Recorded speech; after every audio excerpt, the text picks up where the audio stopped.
What up, what up, what up? You were live and direct on Petty Sportz, the podcast brought to you by KINGZ Broadcasting Studios. It's your boy, the host. They call me Famous Fees. I'm also known by Facts. Yo, I'm here live with my man Adam. Holla at him. You already know what time it is, ladies and gentlemen. Petty Sportz, Wednesday night, 8 p.m. Eastern time. Call the show, man. Look, we got to have callers. Every single topic, like every week, requires a caller. We want your input on the show. We're talking about someone maybe getting into the Hall of Fame. We're talking about a little bit of NBA this week. But, Fees, as always, kick it off, man. What do we have tonight? Don't forget to follow as well, all social media platforms. Yo, we got a loaded lineup. It's every single week. Y'all know we always going to do some NFL because just for y'all information, the NFL will never go away. I don't care if it's over. Never cease on the Petty Nation. It's never over. So we're going to talk about some NFL, Super Bowl, halftime show, the actual game, where some players should go, how some things should fall out. We got a little UFC in this thing, a little Adesanya. We got to definitely chop it up about the NBA All-Star Weekend. You know, before the last time we was on, well, after we was on the last time, James Harden got traded. You know, that's kind of serious. So we got to chop it up about that. Show was all the way loaded. Make sure y'all stay locked in, stay tuned in. Hit us up on the Petty line, 678-871-9602. And as always, get your popcorn ready, get you a good drink, smoke you a good stick, take some notes, because we about to go ahead and get it in. Smell off the top. That guy, LeBron James, I know y'all thought we was going straight to the Super Bowl.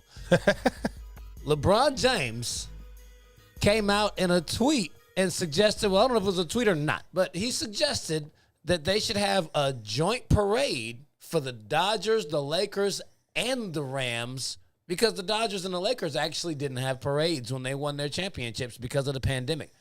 So he's like, man, it should be an all LA love parade. And, you know, I thought the idea was just outlandish, ludicrous, stupid on so many levels. There's so many players for the Dodgers and the Lakers are no longer on the team. Yeah. Since their championships were that now part a didn't even couple dawn of on me years till ago. now. So, like, man, what was Melo and Westbrook going to do with the parade? Right. You ain't get no ring. You got to stand off to the side. You weren't here when I wanted to organize this originally, so we're going to have you politely step off, please. But in light of recent information, you know, a.k.a. the Rams parade had like 13 people at it. Yeah. Maybe they should have done it. I mean, I don't know. What do you think about that? Yeah, well, you know, one thing that LeBron has done in his career multiple times is come out with these certain ideas to where it's like, okay, LeBron, you know, and at first you were like, all right, we understand he's putting new things out there. He's trying to obviously, you know, make his mark in the NBA, which LeBron has done so greatly in his career. But a joint parade for all three teams is... It's kind of a little silly to me because it didn't even dawn on me until you said it there that there are players that are not within these organizations anymore. And I understand we've got cities like, you know, potentially Atlanta, like where we're at right now. We talked about them potentially getting hot after a couple of teams when we talked about the city of Tampa potentially getting hot. We have people also talking about the city of LA getting hot as well. But, you know, speaking to some of those kind of crazy ideas, this kind of feels like a LeBron James idea, just suggested. I mean, this was the same guy that apparently woke up from a nap the day that the Washington football team was named the Washington football team and had something to say about it, but your son's name is LeBron James Jr. It's just kind of funny to me how he'll throw these suggestions out there, but it's like, where is, I guess, where's the logic in it? You know, it's a cool idea. Don't get me wrong, but so can I ask a question? If the Pelicans win the title in 5 years, can we have the Saints 2009 team and the Pelicans 2028 team have a joint parade? Is that okay? Probably not, right? So a little outlandish for me, but I mean, LA is a big city. There's a lot to do, and I feel like if this did go down, I mean, I'm not going to lie, I'd probably watch to see how all three would correlate. It would have to be special for sure, but yeah, definitely interesting for LeBron to throw this out there after the Rams Super Bowl win. I mean, after we saw the lack of participation in the actual parade for the Rams, it's actually like now in hindsight, it looks like a great idea. Yeah. It's like, oh, like the Lakers have way more fans. The Dodgers have way more fans.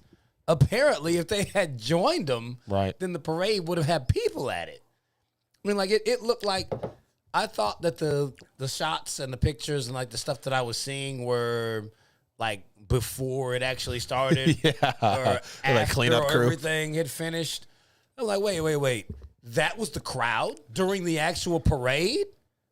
Like, really, nobody showed up. I mean, it's insane for multiple reasons. I see Keith King, greetings from Kansas. What's up, Keith? So, man, they made the Super Bowl just a few years ago. 2018 season, they played in it in 2019, right here in Atlanta. Yep.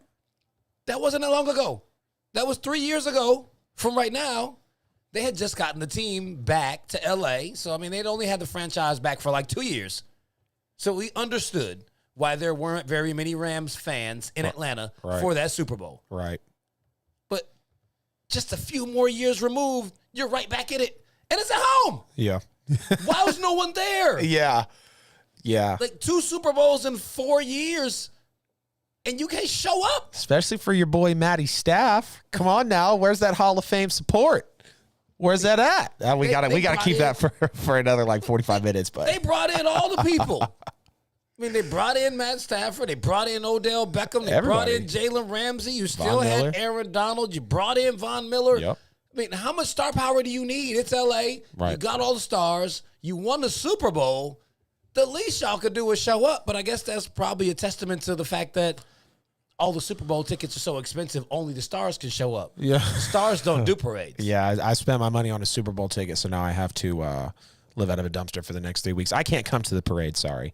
I got to. It's the actual fans dumpster time. that come to parades, not the stars. Yeah.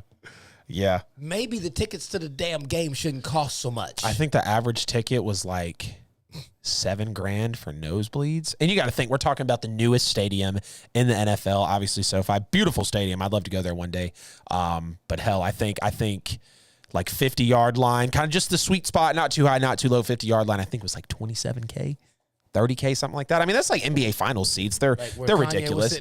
Right. Yeah. Like they're always ridiculous for sure. But yeah, those Super Bowl tickets are, and they're hard to come by as well. Not only are they expensive, it's if you even get access to them. If you could even get your hands on one, let alone have the finances to obtain one. So craziness. I see Chris Guerra in the house saying he's been a regular. He's been the new Wes Davis lately. Call the show, Chris. Right. Yeah. Come on, Chris. You type you got too many Twitter fingers to not call the show. And one more time. And he's a Dallas fan. Yeah, we gotta get those two things aligned, Chris. We gotta get you on the petty hotline, sir. 678-871-9602. Yes, right, sir. Man, we're gonna jump this thing right on into Super Bowl 56. Oh, y'all saw it. Sunday night. The game was crazy hype. Yep. I felt like it was everything that it was hyped up to be. From the halftime show, the game, Matt Stafford, Sean McVay. They've now forever cemented themselves in NFL history with that Lombardi. Yep. So what was your biggest takeaway from the game Sunday night? My number one takeaway that I told a lot of people that this game was probably going to present, and even myself, because I was pulling hard for Cincinnati, and they played a good game for the most part. But the biggest thing is, we now know you can never spend too much on the trenches. Aaron Donald himself was literally raising hell every single play. And we knew that this type of thing was going to happen. We knew that there was going to be a Leonard Floyd presence. We knew that there was going to be a Von Miller presence. We knew that there were going to be pass rushers all over Joe Burrow's back. And I said it when we talked about the keys last week is, can you keep consistently 5 to 6 if you trust your man coverage enough on the back end to be in Burrow's face, because he'll stare down 4 to 5 blitzers all day. He doesn't have a problem doing that. But when it actually comes to Joe being able to hang in the pocket, they showed you that their trench work had been great, like it's always been, because they always have those correct people in the trenches on the right types of plays, and that is where the Bengals fell short. You can never spend too much money on the trenches, and the Bengals on the flip side need to spend too much money in the trenches. We talked about it when they took Jamar Chase over Penei Sewell. Jamar Chase still had a good Super Bowl, don't get me wrong, right? But Penei Sewell, I think in that moment, the way the game played out, because the Rams stalled for a long time. Imagine if you get that offensive line protection to not only let Burrow settle in, but let Joe Mixon as well do a little bit of work. And he didn't have, again, another decent Super Bowl game from really all of Cincinnati's star players. But, they could have done better with some extra protection there on the line. And unfortunately, Zach Taylor showed why he was on the hot seat walking into this year. I mean, the first drive of the game that Cincinnati had, a small pass play, 2nd and 1, shotgun run up the middle, 3rd and 1, exact same play. Do you not understand the defensive line that you're going against? There were so many boneheaded play calls in this game. And, let's just address the elephant in the room. If that face mask call doesn't happen, Cincinnati essentially has 150 yards for the entire game. So it wasn't a good look coaching wise. It wasn't a good look in the trenches. And those are the two glaring takeaways for me after the Super Bowl. Okay. Well, I mean, I'm coming at it from a slightly different angle, thinking that this is the second straight year that a defense has dominated the biggest moments of the Super Bowl. Yep. I mean, last year we watched Patrick Mahomes just get completely annihilated. Run for his life. He got destroyed for the whole Super Bowl. To the point where they were like, well, that really wasn't the offense. The defense was the MVP of the game. Right. And we just watched again another Super Bowl game where it wasn't so much where the defense dominated to where they got blown out. Right. But in all the biggest moments of the game, there were sacks. It's like it wasn't even them picking off Joe Burrow. It was the defense of the front four. Right. Was so relentless. Oh, yeah. I mean, every big play was a sack. Right. They dominated it. The last play, the fourth one, Jamar Chase wide open because Jalen Ramsey got burnt. Right. But Joe Burrow couldn't throw it. Right. Because of the defense. It's like the whole Super Bowl really weighed in on that one very small moment that could have changed within a second. Our conversation that we're having today. If he had been able to release that football, yep, we would be talking about where does Joe Burrow rank? Right. Completely different. Mm-hmm. Defense dominated all the key moments of the game. I mean, that was a lot of Aaron Donald.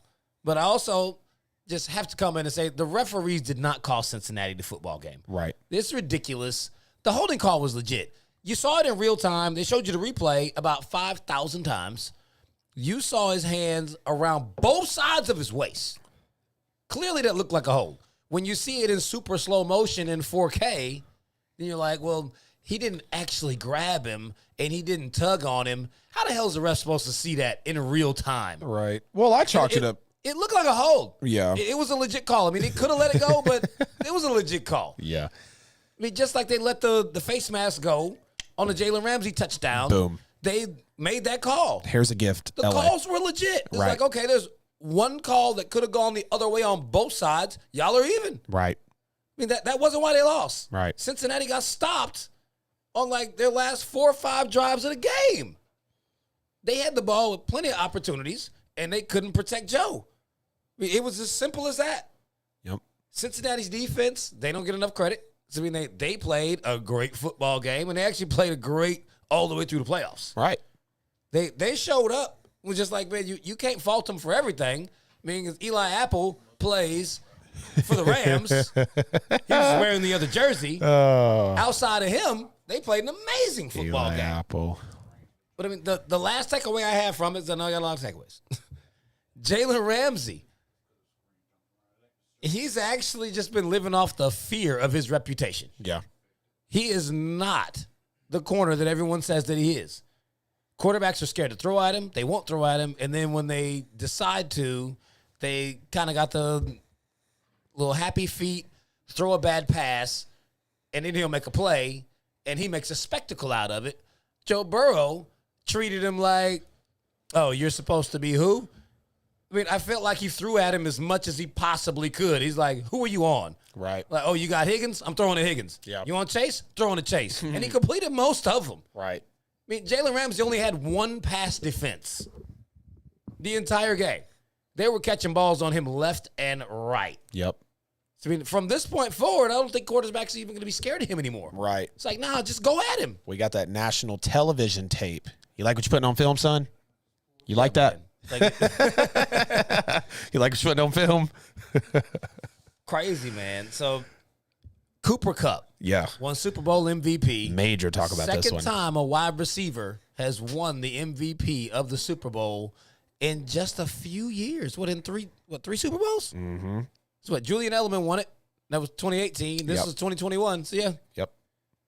Do you agree with Cooper Kupp as the MVP? Well, y'all know I'm not simple, so I have to say yes and no for this one because this Super Bowl did really come down, in my opinion, to just a few key moments. And when you talk about one of those key points of the biggest NFL game of the year, you can't not look at the guy who was given Super Bowl MVP in Cooper Kupp. He was a monster, really, in a game where no offense went down, really. Yeah, the Rams jumped out, and I was kind of thinking there, okay, if they don't, if Cincinnati doesn't make a small push here, the Rams are going to run away with this football game. But then things slowed up. We didn't see a lot of Cooper Kupp, really. We didn't see a lot of offensive production at all. But when that last 15-play drive came down to it, Cooper Kupp was targeted 7 times, if I'm not mistaken. He either caught the target or was called for pass interference on him. So he literally produced for most of the offense, for at least half of the offense on the final drive, for definitely all of the passing attempts on the final drive. And you could tell at big points in the game where Stafford needed a completion, you knew the Rams needed to make a conversion. That is when Cooper Kupp was there. 2 touchdowns in a game where you only accounted really for a few in general. Both great touchdown catches as well. So I can't take it away from Cooper Kupp, but you also can't take away from the fact that the last person to win a Super Bowl MVP as a defensive player was Von Miller, who is now playing next to Aaron Donald, who a lot of people said, Aaron Donald should have got the Super Bowl MVP. And what's crazy enough is 2 sacks and 3 major quarterback hits from Von Miller back in Super Bowl 50 on Cam Newton was enough to take it home. Aaron Donald literally mimicked those same numbers and was raising hell again in the backfield within the trenches every single play in Super Bowl 56 against the Bengals and didn't get, I'm not going to say he got robbed of it, but the fact that the last play alone, right, the last half sacks, he got just a little bit more. 2.5. Is that what you said? Vaughn had 2.5. Oh, okay. Excuse me. But just looking at like the last play itself, like that's for all the marbles. The Bengals either convert and maybe go on and kick a field goal, or they obviously get stopped like they did, turnover on downs. Aaron Donald, and we all saw the replay, Aaron Donald was not going to be stopped on that play.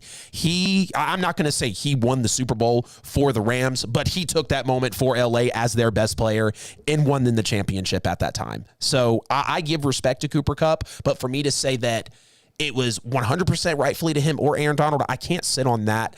I would have to lean AD, though, if I was a voter in the time. And I get it, premium offense, but Aaron Donald, like you said it, Joe Burrow was trying to throw at everybody, but when Aaron Donald was in the backfield, it was not the same story. So probably got to lean AD for this one. Yeah, I teeter back and forth on this. Initially, I was like, man, how in the hell did he actually win that award? I'm like, usually if the wide receiver wins it, it's like, why didn't the quarterback win it? Who was throwing him the ball? Because the quarterback usually wins it. And then we saw what Aaron Donald did. But now we look at it. Aaron Donald had 4 tackles, 2 sacks, 2 tackles for a loss, 3 quarterback hits. Von Miller had 2 tackles, 2 sacks, 2 tackles for a loss, 3 quarterback hits, and 1 pass defended. Ernest Jones had 7 tackles, 1 sack, 2 tackles for a loss, 3 quarterback hits, 1 pass defended. They nullified each other. Right. If any one of them had any more of those plays, then individually one of those defensive players would have gotten the MVP. If they could have given the MVP to the Rams defense, then I think they could have done that. But then when you look to the other side of the ball, now you're looking quarterback versus his own wide receiver. Right. Cooper Kupp had 8 receptions on 10 targets, 92 yards, 2 touchdowns. 37 of those 92 yards were after the catch. Yep. So, it wasn't actually Matt Stafford even finding him like that. I was like, I had to look through and try to figure out, well, how didn't Stafford win it? He threw for 3 touchdowns. He threw for 283 yards. It's like he had pretty decent stats, but a hefty percentage of his yards were straight yak. Yeah. And it was Cooper Kupp doing it. Right. So, when you look at it from that aspect, 2 of the touchdowns, and they only scored 23 points in a game, it's like, well, Cooper Kupp actually was, he was the default winner because all the defensive players nullified themselves. Not a single running back did anything worth mentioning.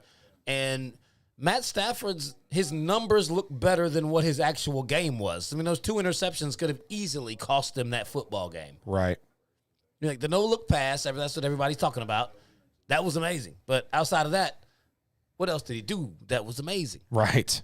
It probably would have actually been Odell Beckham Jr. to get the MVP if he had not gone out. Yeah, he was on his way. He was definitely on his way. He was getting involved early and often, and he was taking a lot of attention away from Cooper Kupp. He looked like New York Odell. Yeah.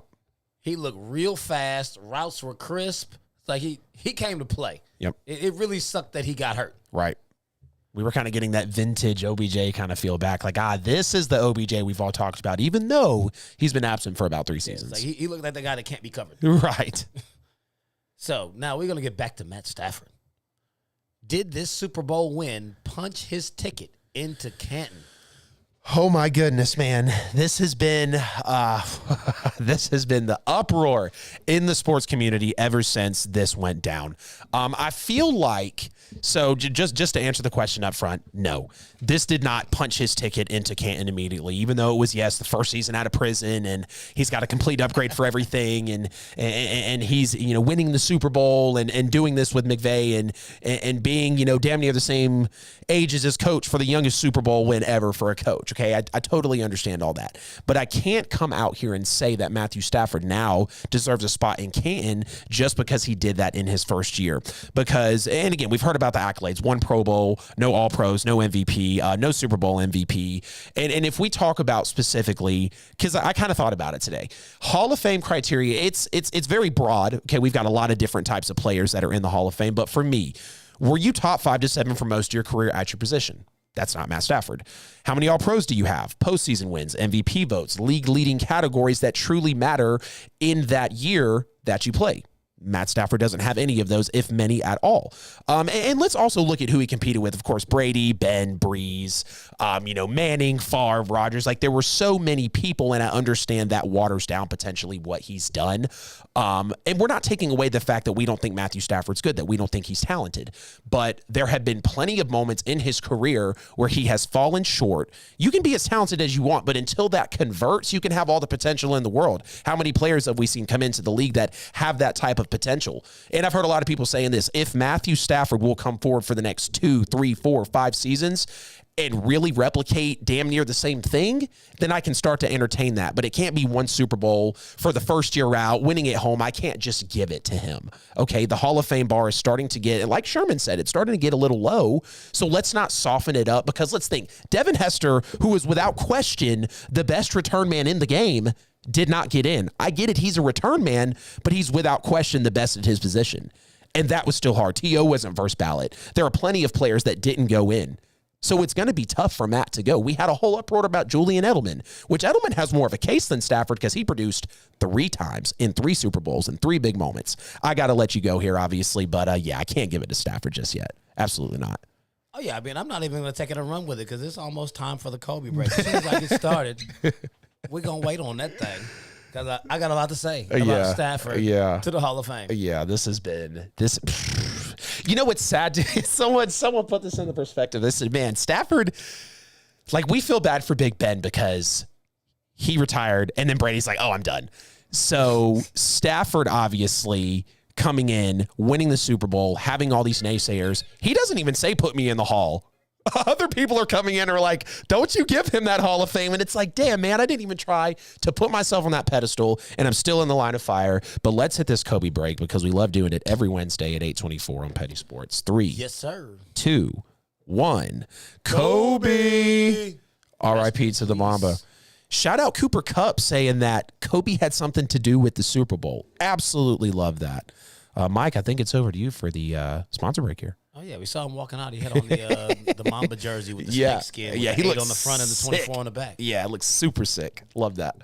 Ladies and gentlemen, welcome once again to the Petty Sportz Show. Like every Wednesday, 8 o'clock Eastern Daylight Time, with Famous Facts Fees and Adam Lewis, all brought to you by Pulse 880 Radio.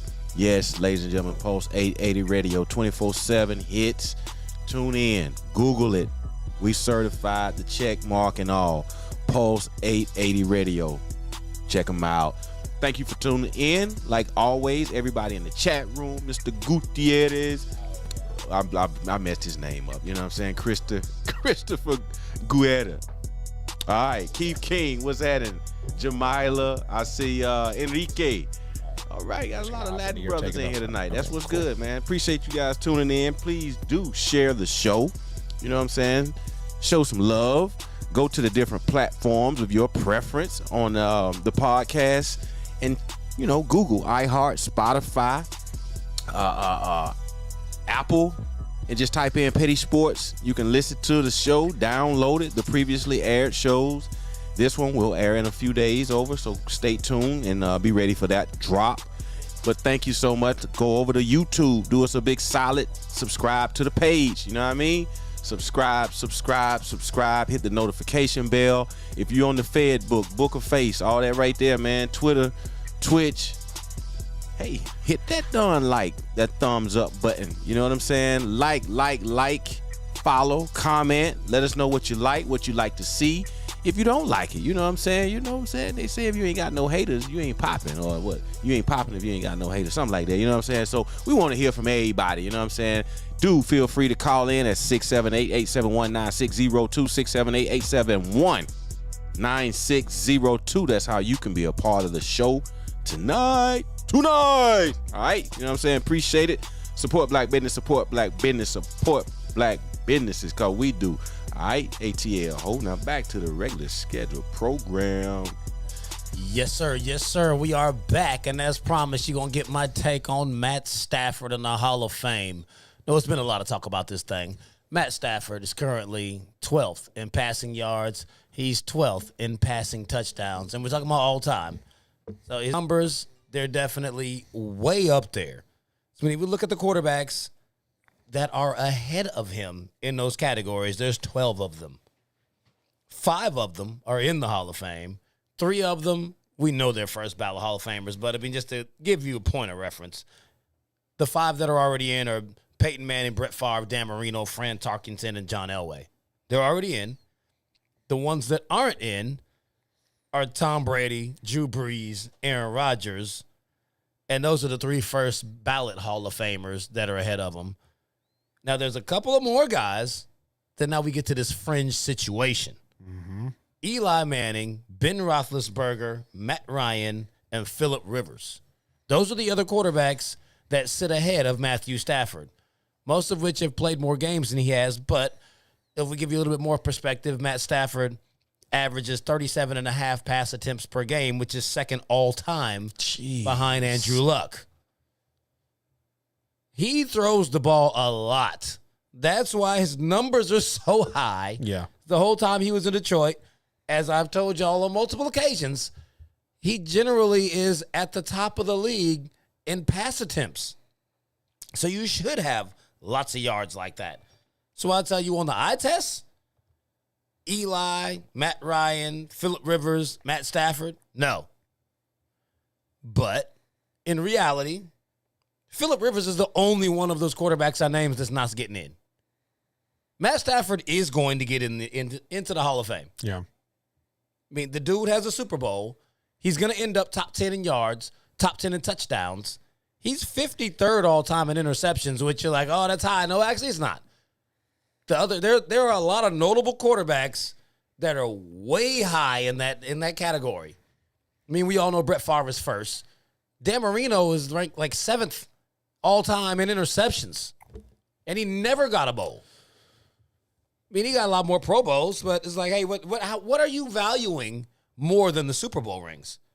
I mean, if you measure Matt Stafford up to Phillip Rivers, which one of them are you saying is actually better? Right. Win-loss record, Phillip Rivers has a better win-loss record. Phillip Rivers has thrown for about 14,000 more yards than Matt Stafford. Granted, he did come in the league in 2004, and Matt Stafford came in 2009. Yeah. So, I mean, in 5 years, clearly Stafford will pass him. He's thrown for 100 more touchdowns. He's thrown for about 40, 50 more interceptions. Phillip Rivers has 8 Pro Bowls to Matt Stafford's 1. Yep. But he has no Super Bowls. Stafford's got 1. They both have a comeback player of the year. Phillip's playoff record is 5-7, though. And now, up until this year, we were destroying him for this. Matt Stafford's playoff record is 4-3. Now he's above 500. He got 4 wins this year. Completely flipped the narrative. So, I mean, although I don't think that that Matthew Stafford is a Hall of Famer, he is going to be a Hall of Famer. Right. It doesn't matter. Like, though, he doesn't have to come out and replicate this season for the next 3-4 years. He just has to come out and keep putting up numbers the way he has been. Right. He's never been bad. No one's accused the dude of being terrible. He just hasn't done anything spectacular enough for you to say that he's a Hall of Fame caliber guy. Right. But now that he's got that Super Bowl under his belt with all those stats, his numbers look better than Eli's, but Eli got 2 Super Bowls. His numbers are comparable to Big Ben's, but Ben has 2 and he's been to 3. That's right. You know, the difference between him, Big Ben, Eli, and Phillip Rivers is his team. Yeah. Phillip Rivers had some amazing teams. Right. I mean, the 2007 season, the Chargers went 14-2.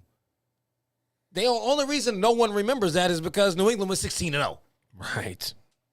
It's like, damn, the best year you have, someone decides to run the whole table. Right. They made it to the AFC Championship game that year, and they lost to the same New England team, and it was a tight game. It was like he never could actually get over the hump, and up to this point, Stafford couldn't do it either, but now he's done it. I mean, when it's said and done, Matt Stafford is getting into the Hall of Fame. He's not going to be first ballot. He's going to have to wait.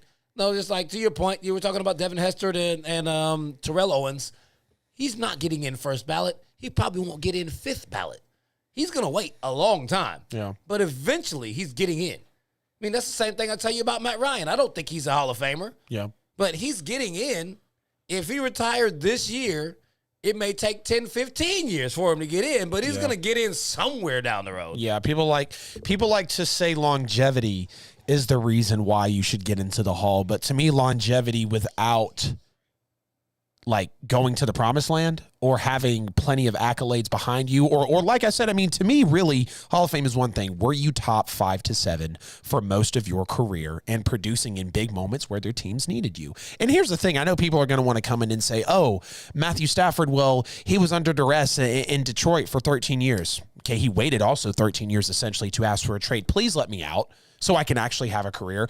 You don't think he could have done that in year 4, 5, 6? I understand the city takes a chance when you makes you the number 1 overall pick. Great college story, right? Totally understand that. But let's not, in today's day and age in football, let's not say, oh, because he played for a bad team. He could have asked to leave at any time. He chose to stay, and I understand we have our great NBA stories and our great Major League Baseball stories where the player sticks it out with a bad team for 16 years and then finally wins the title. But that's not how it's going to play out for Stafford, especially with the Hall of Fame trajectory that people are now trying to call for. I'm with you, not yet, but he will be. Of course he will be. He's very talented. There's no question about that. Oh, yeah. I mean, really, for all the Detroit arguments, the guy that he beat in the Super Bowl, he's kind of messing it up for everybody. Say, you went to a historically bad franchise that's known for killing players, being in the graveyard, never been to the Super Bowl. Well, I mean, the Bengals have been to the Super Bowl, but the Bengals have been so bad for so long, people forget that they ever actually went. So, I mean, for all intents and purposes, the Bengals are no better than the Lions. Joe Burrow came in there. That team was garbage. Trash. And then he took them to the Super Bowl. So you're like, hey, why the hell couldn't Matt Stafford do that?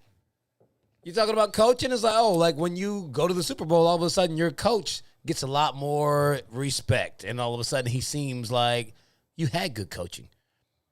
I mean, that seemed like it was Burrow. So, I mean, he's kind of hurting the case for a lot of things. Right. But I think Matt, after winning the Super Bowl, he's going to get in. It's just going to take a while. Right. Right. Yeah, absolutely. So, man, back to these Bengals and Joe Burrow. Where do they go from here?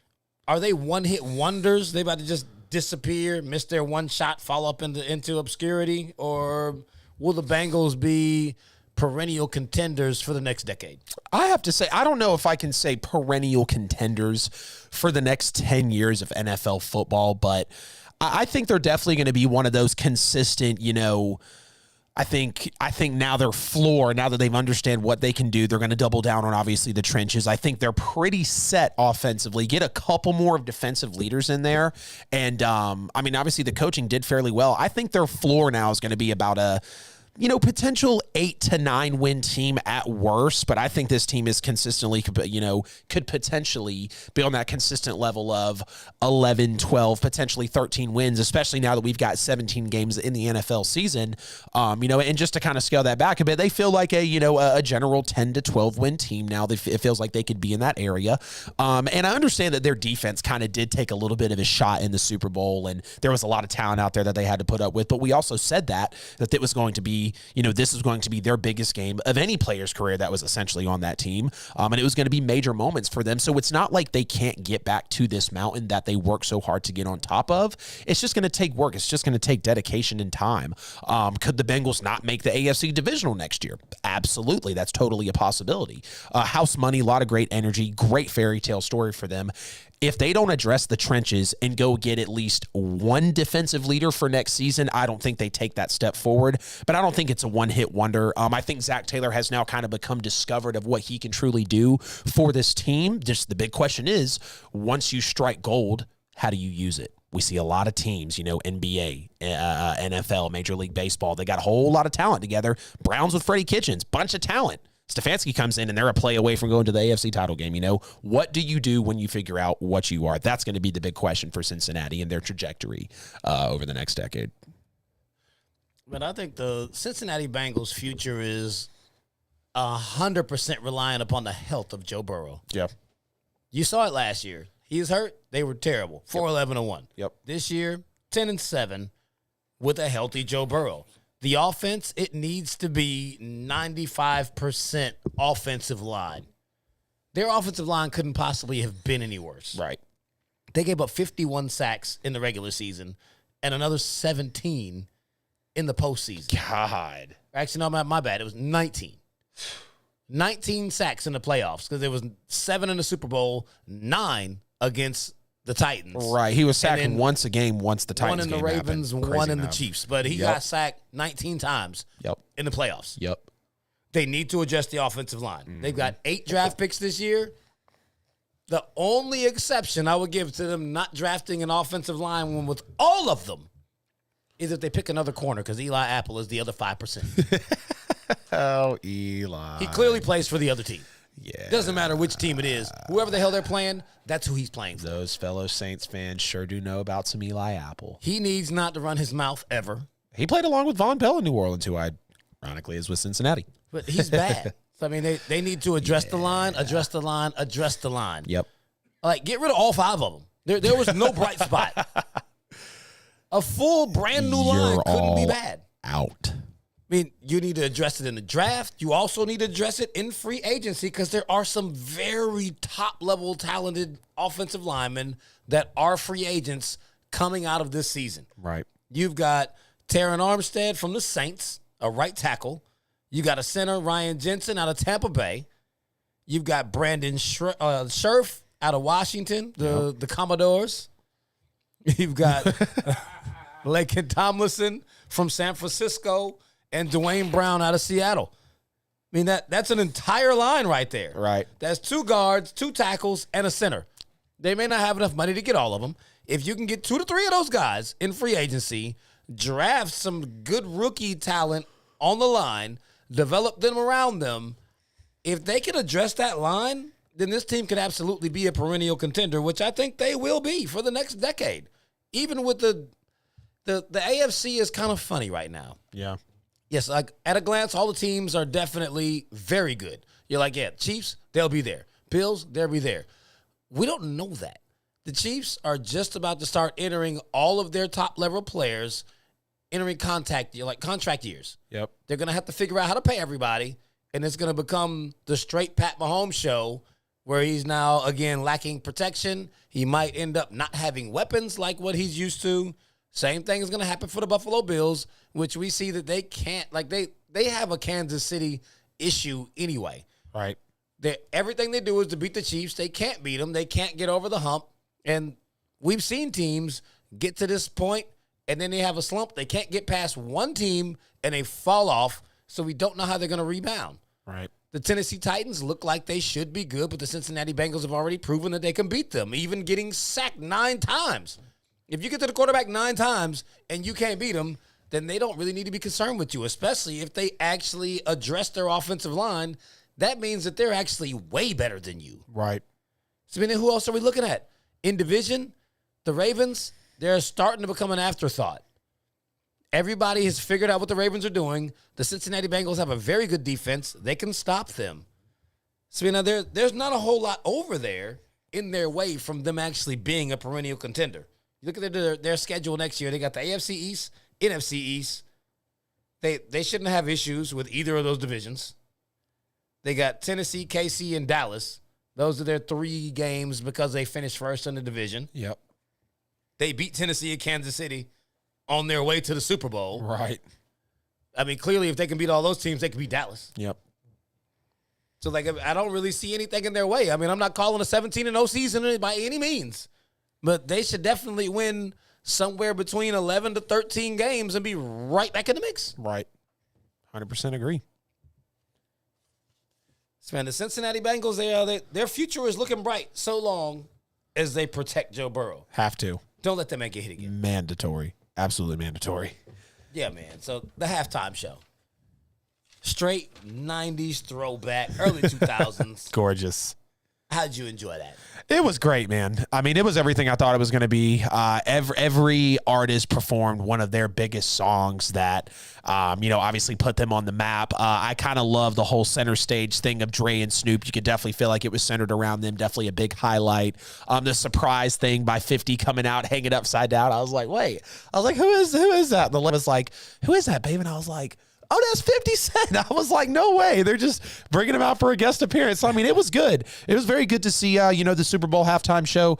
My only thing was Mary J's song. Like, yeah, let's have her sing one of her most depressing songs. Like, man, I understand it was a big song for her, no doubt. But I was like, I felt like it could have been something a little more upbeat, something a little more lively. But everything was great. And I wish also, so I'm so picky. I said it. I expect so much from these Super Bowl shows. Kind of how, with the weekend last year, like it was good, but I just felt like it could have been more creative, rather. I wish that Eminem and Eminem. No, not Eminem and Kendrick. Eminem and Dre would have done, that part of his for Forgot About Dre. I know they kind of teased it before they started playing some of M's stuff, but I mean, great show overall. I don't see how you could have hated on it. By far the best halftime show we've ever had. I mean, it's up there with the Michael Jacksons, the Prince performances that we've had. So I definitely enjoyed, man. It was a good halftime show for sure. Oh, yeah, man. The show was amazing. I mean, just like for everybody in the generation of mine, slightly before me and slightly after. I know half the halftime show, he's out there sea walking. We singing all the lyrics to the songs. We saw 50 come out. Now you say you later looked at it, was like, who was that?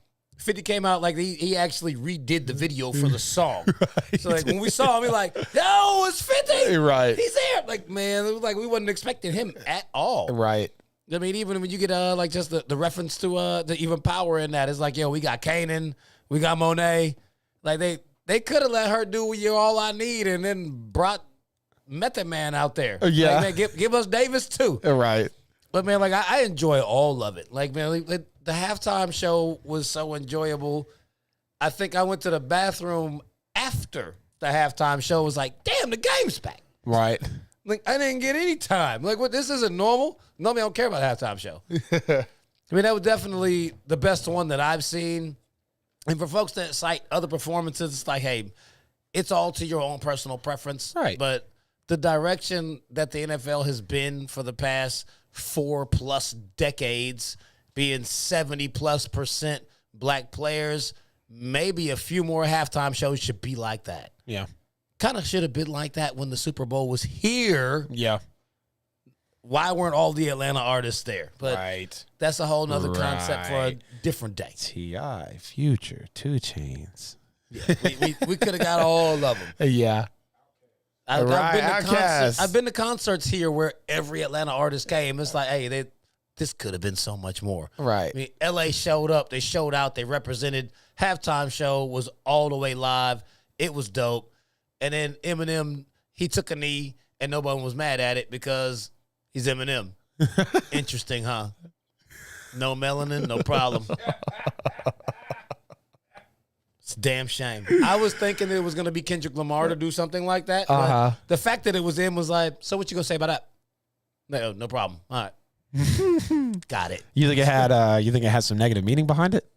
No, not negative meaning. It's the mere fact that there's no blowback, no fallout, no outrage. I can't believe he did that. Yeah. Oh, my God. This is distasteful. No, none of that? No, okay. Oh, yeah, just kneeling in general during the halftime show? Yeah. NFL approved it. No one had a problem with it. Yeah. Interesting how that works. It's a damn shame. But for a lot of people, they said they didn't actually enjoy the Super Bowl commercials. I didn't think they were bad. Yeah, they weren't bad. There was quite a few of them I rock with. I mean, I didn't really watch the commercials. I had to go back and actually play them over again because, that's the only time during the entire game where you'd be like, man, let me go get a couple more wings. Let me use the bathroom. Let me go outside, have a smoke. Yeah, there's a lot of stuff I got to do. I need those commercial breaks to do that. Right. But what was your favorite commercial? I think so. And a lot of people probably didn't like this one, but there was a commercial to where it was nothing but a QR code on the screen, blinking all the multiple colors, like when you turn on your DVD and, the logo kind of bounces around the screen a bunch. And I was like, what is this? And I go up and look at it, and it's a QR code. And so I pull my phone out and I scan it, and it's a Coinbase ad for cryptocurrency. Just obviously centering everything around making an account, joining, getting credit or whatnot. But I think the way that they portrayed that commercial, because here's what I immediately thought of. It is like $2 million+ for like a 45-second commercial during the Super Bowl, probably more now with inflation. And I'm sure the more you do, the more that you have to pull in. It's probably $2 million just to get that screen time, let alone having a $500,000 budget for a Verizon commercial. So that was probably, they probably essentially made it for free. It was literally like a moving 20-second video with a QR code, but it was relating back to Coinbase, obviously a major cryptocurrency player in the game, and obviously crypto NFT stocks are all, continually rising every year as they are, to be good investments for people. But I thought the way that they portrayed that commercial, because it was completely different like anyone that I had ever saw. Because like I said, I was kind of confused. I was like, what the hell is this on my screen? And I was like, oh, that's a QR code. And I turned around real quick, ran and got my phone off the table, and I came back and I scanned it, and I was like, okay, what is this going to be? Is it a troll? What was it? And, it came up for Coinbase. So I was thoroughly impressed with that commercial, I guess, during the Super Bowl. Okay. I'm not mad at that. My favorite one of all of them was the Hellman's mayonnaise commercial. Hellman's mayo with Gerard Mayo tackling everybody. Yeah. Damn, he tackled grandma. Tackled him miles. He tackled everybody, and then he lay on him and explain why he's tackling him. I was like, I know it was stupid, but it was really funny though, just because of just how they portrayed that whole thing. Gerard Mayo, Hellman's Mayo, flash to the back of the jersey. Yeah. That one was funny. The cool one probably was the Michelob Ultra bowling alley commercial. Yeah. They came on with Peyton Manning, and they just brought everybody out. They all look back like, oh, God, Serena's coming. Yeah. That one was pretty cool, but the Hellman's was funny. But, overall, I wasn't mad at it. People are expecting too much. People are like, oh, the game wasn't good, didn't like the halftime show, commercials suck. It's like, maybe you should just go back under your rock, or maybe just go to work. You're miserable. That's what it is. You can't enjoy anything. Right. No one asked you. You probably thought that the drink that you brought to the Super Bowl party was nasty, too. You brought it. Shut up. Major complainer.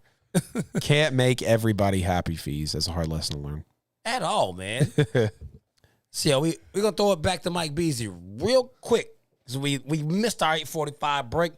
And then we're going to bring it back. We're going to talk a little bit of UFC about Israel Adesanya right quick. Mike Beasley, take it away.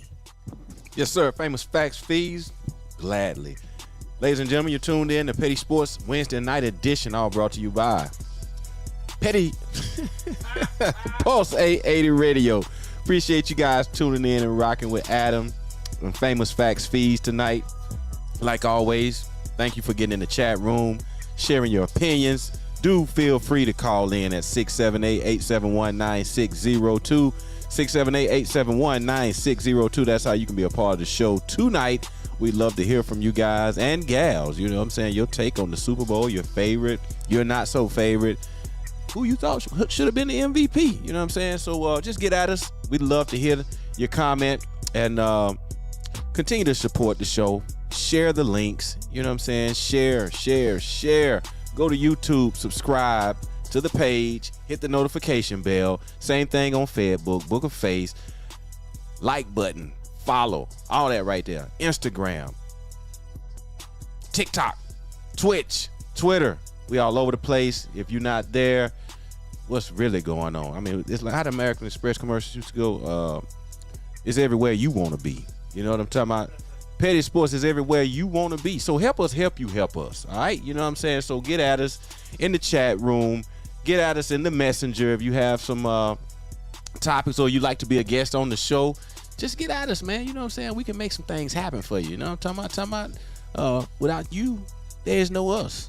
So we love to hear from the people, all right? Good or bad, ugly, all that right there. Continue to hit those thumbs up emojis, the heart emojis. Go to kingsbroadcasting.com, spend some money, buy some gifts, hit the donate button at the home page. On the home page at the bottom of the screen. No donation is too big or small. We love the support. We love it, we love it, we love it. Thank you for everybody that has given. And if you have not, please feel free to open your heart. The doors of the Petty Church are open. You know what I'm saying? So open your wallet, share some of what you got. You know what I'm talking about? So we can keep bringing forth this great content like we do every week, all right? Thank you, thank you, thank you, thank you, thank you. Appreciate it.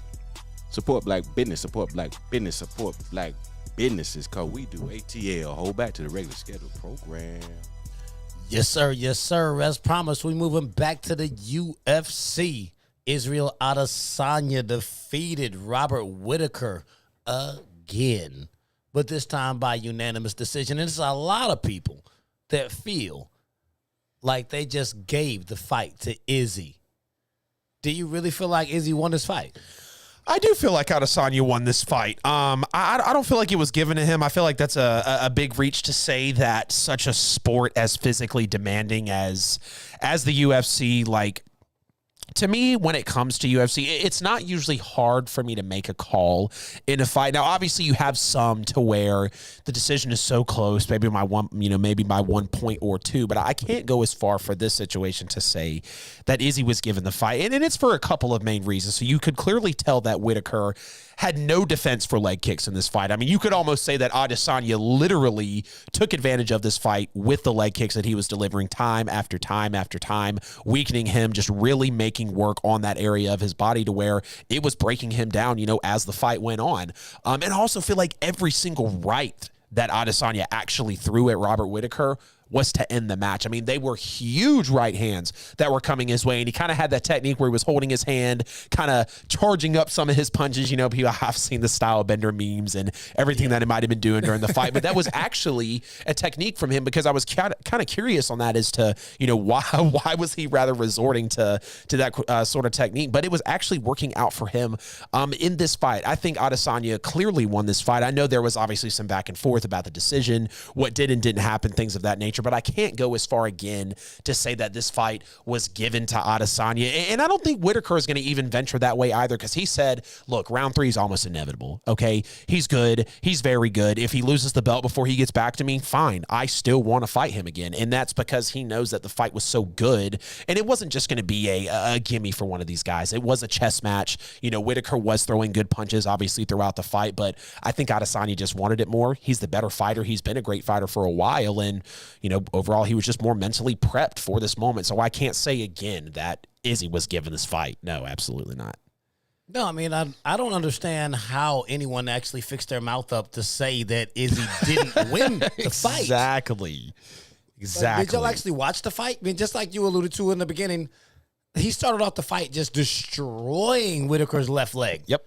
Every time he saw the leg out there, he hit it with a kick. I mean, he almost put him down a few times with the leg kicks. Mm-hmm. So he started favoring. It almost changed up what he was doing. So Whittaker got aggressive. He started running at him. He was trying to take him down. And it was very evident early on that Adesanya is stronger than Robert Whittaker. Right. He was jumping on his back. He was trying to take him down. I mean, there were multiple times in the fight where Robert Whittaker was on Adesanya's back, and he walked him over to the cage and was like, all right, now get off me. He just walked him over there real nice and casual and calm-like, got him off his back, and then they squared back up. Damn near every punch that Adesanya threw landed. he landed with relative ease. He did get hit a decent amount, just with some counter punches. But I mean, Whittaker's not a bad fighter. But still, all in all, if you actually watch the fight, Adesanya dominated the fight. It was nowhere near a gimme. Right. The referees, I mean, he won unanimously. He won 3-2, 3-2, 4-1, which I saw it more 4-1 than 3-2. I thought it should have been 4-1 on all three cards. The fight actually wasn't that close. They were giving Whittaker credit just for being aggressive. Right. Like, you're not landing these punches. Your takedowns are not effective. Right. You're taking him down. You're not landing anything. You can't even remotely get him close to any type of, like, anything that resembles a submission. You're just on him. And then you couldn't even keep him in it. Right. And I mean, then you can see in the post-fight interview, Izzy even spoke to it. He said, I knew he was going to try to copy what Jan Blachowicz did to him. Granted, that was in a higher weight class. But he's like, I'm the big dog in this yard, so I knew he couldn't take me down at all. And he showed it. He came out there, really put his power on display, showed that he was the better fighter. And I mean, as far as a round 3, I don't really think we should see that. I mean, he's taken Whittaker out twice. He put him to sleep in the second round the first time. Second time, he beat him up for 5 rounds. Yeah. I mean, he's tried a different approach. He's tried what he can do. I mean, he came out in his post conference and was like, I felt like I did enough to win, and I was surprised at the decision. No, you weren't. Like, you just said what you were supposed to say. It's like, well, we're the best 2 in this division, and he knows that, and I know that, and we all know that. It's like, what, you're trying to place yourself on his level because he beat you twice? Right. We don't know that you're second. Exactly. And I mean, he's trying to get back in the ring again as early as June. I don't see any way that he fights Whittaker again. And if he does, I don't want to see it. Right. Like, he's that much better than him. There are definitely better fights out there than a third match with Robert Whittaker. You had 2 chances. You failed both of them. He beat you different ways. I mean, it was really just the greatness of Israel Adesanya on display. He's 22-0 in that weight class. Yep. It is for a reason. 2 of them are you. It's like, damn, if you can't get it done, like, let's not just get out there and fake the funk. Right. Like, that's what you want. Like, the aggressiveness can only just take you so far. Exactly. It's funny as you're saying this because obviously 2 very different sports, 2 very different situations, but, you know, you're talking about people giving, you know, Robert Whittaker credit for being aggressive and for, you know, throwing some big strikes and, you know, trying to win this fight in certain moments and just, you know, and you know, just become victorious overall in this battle. And it's kind of like, you know, we were just talking about with Stafford going into the Hall of Fame is we know that he's talented. We know that he produces. We know that he puts a lot out there. But if you're not delivering with accolades, with top 5 to 7 performance, with, you know, with votes for certain things, with postseason wins, we can't put you in that top conversation. And like you just said with Whittaker, we can't put him in that realm of Adesanya when, yes, we understand you are, I mean, we can't give you credit for being brave enough rather in a fight. Everybody's got to step into the octagon eventually. Are you actually landing those shots? Are you actually becoming effective on Israel Adesanya and winning these fights at the end of the day? So I think that was a nice little, you know, comparison there between what we were just on and kind of walking into this now. I don't know, man. I think that was a little bit of a reach. He wasn't playing against Adesanya. I mean, he's the best the division has to offer. Yeah. I mean, Well, you were just talking about people want to give him all this credit, and was it potentially given to Izzy? That's kind of the narrative around it because of how he was aggressive. But we get it. You're aggressive. You're attempting. Yeah, you're attempting, but are you delivering? Kind of with Stafford. You're attempting to be great. You're uber talented, but are you delivering in big moments? No, that's been his career. Besides, obviously, the Super Bowl 56 victory. Okay, I got you. Yeah. But we probably got about 30 seconds before we go to the break. I just wanted to touch on one thing before I throw this thing over to Mike Beasley. The Olympics. The Winter Olympics have been going on, and I had the same issue with the Summer Olympic Games. What is the deal with the coverage? Yeah. Why is it so difficult to get media coverage on it? Y'all put it on whatever the hell you feel like putting it on. You put it on the Peacock Network. We can't see it. Nobody has Peacock. Nobody's paying for Peacock to watch it. Yeah. You're acting like the Olympics are so must-see TV, like every event is a Super Bowl. Right. Like we're all going to break our necks to see it. We're going to wake up at 3 o'clock in the morning to see it. You won't let any major network show a highlight. You get on folks for taking pictures. Right. We can't see anything. And then they got all kind of major controversy going on in damn near every sport in the Winter Olympics. Yep.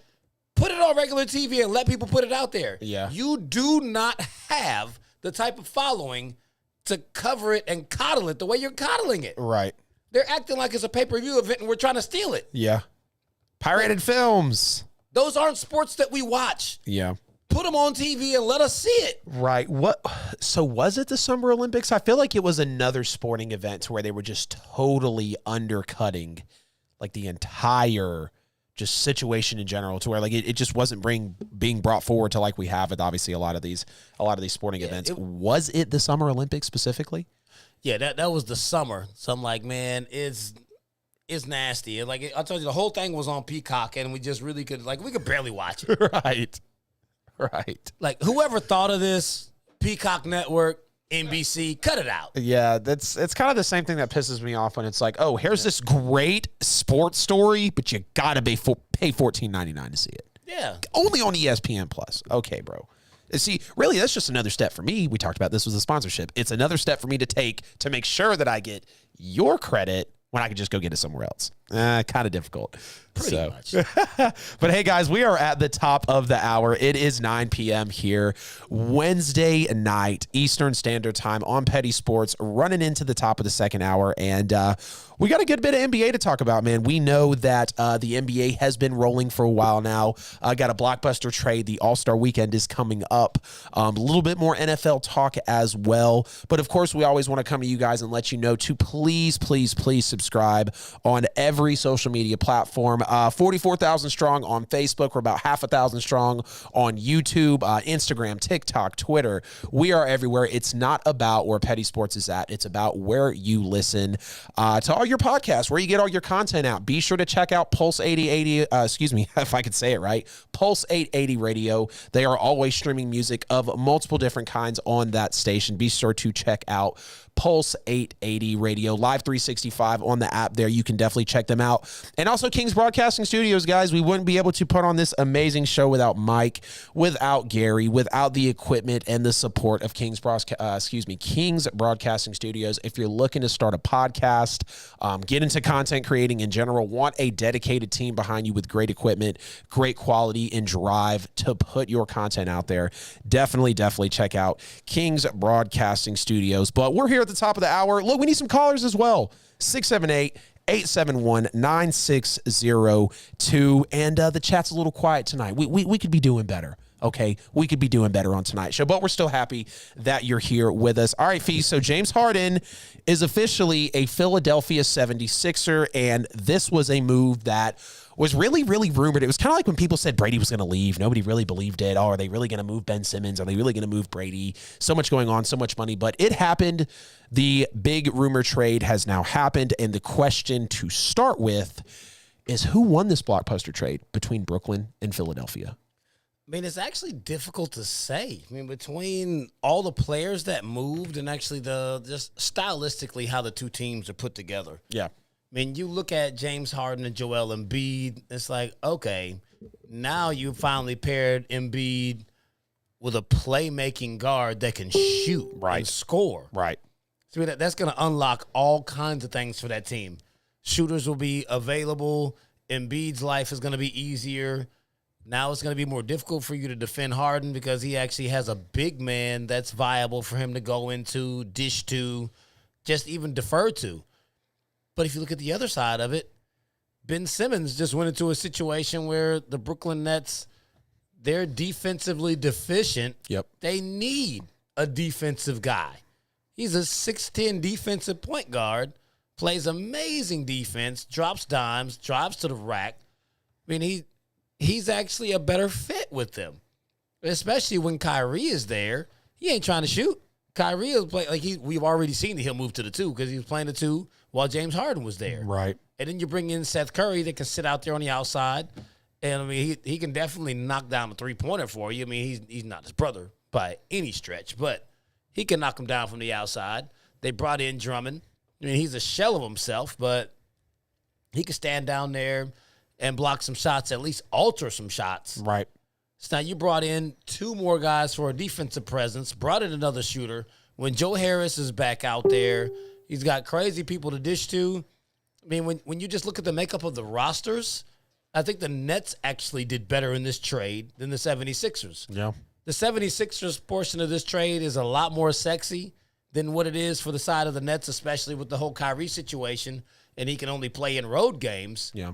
But when you get that Nets roster together, I think they actually upgraded more. But then you have to look at the same side as Philly didn't actually have Ben Simmons. Right. He wasn't playing at all. Yeah, he checked out after the Atlanta series. To me, every good thing that I had to say about Ben Simmons, he wasn't giving that to the 76ers because he wasn't playing. Right. To me, I'm going to give the slight edge to the Nets, but it could damn near be a tie. Yeah. Yeah, this was definitely a crazy trade. I mean, y'all saw I blew up the group. I was like, it happened. It actually happened. They essentially swapped NBA teams, man. You know, made a little deal.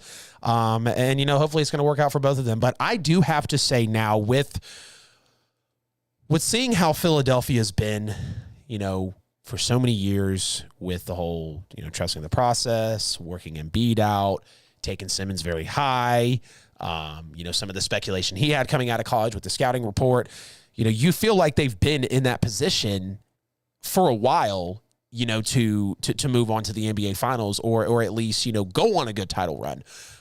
We've talked about it for years now, and, you know, shout out to one of my guys, Miles Johnson, who runs a sports podcast as well. He is a huge Philly fan, and he was literally saying last year, like, this has to be the year because of the positioning that we have in the East, because he really didn't know if the chemistry before, you know, everything fell apart against Atlanta would ever be the same again, if they would be able to get that same type of energy running into an NBA season again. So I say all that to say we know that Philly has been on the verge for a while now.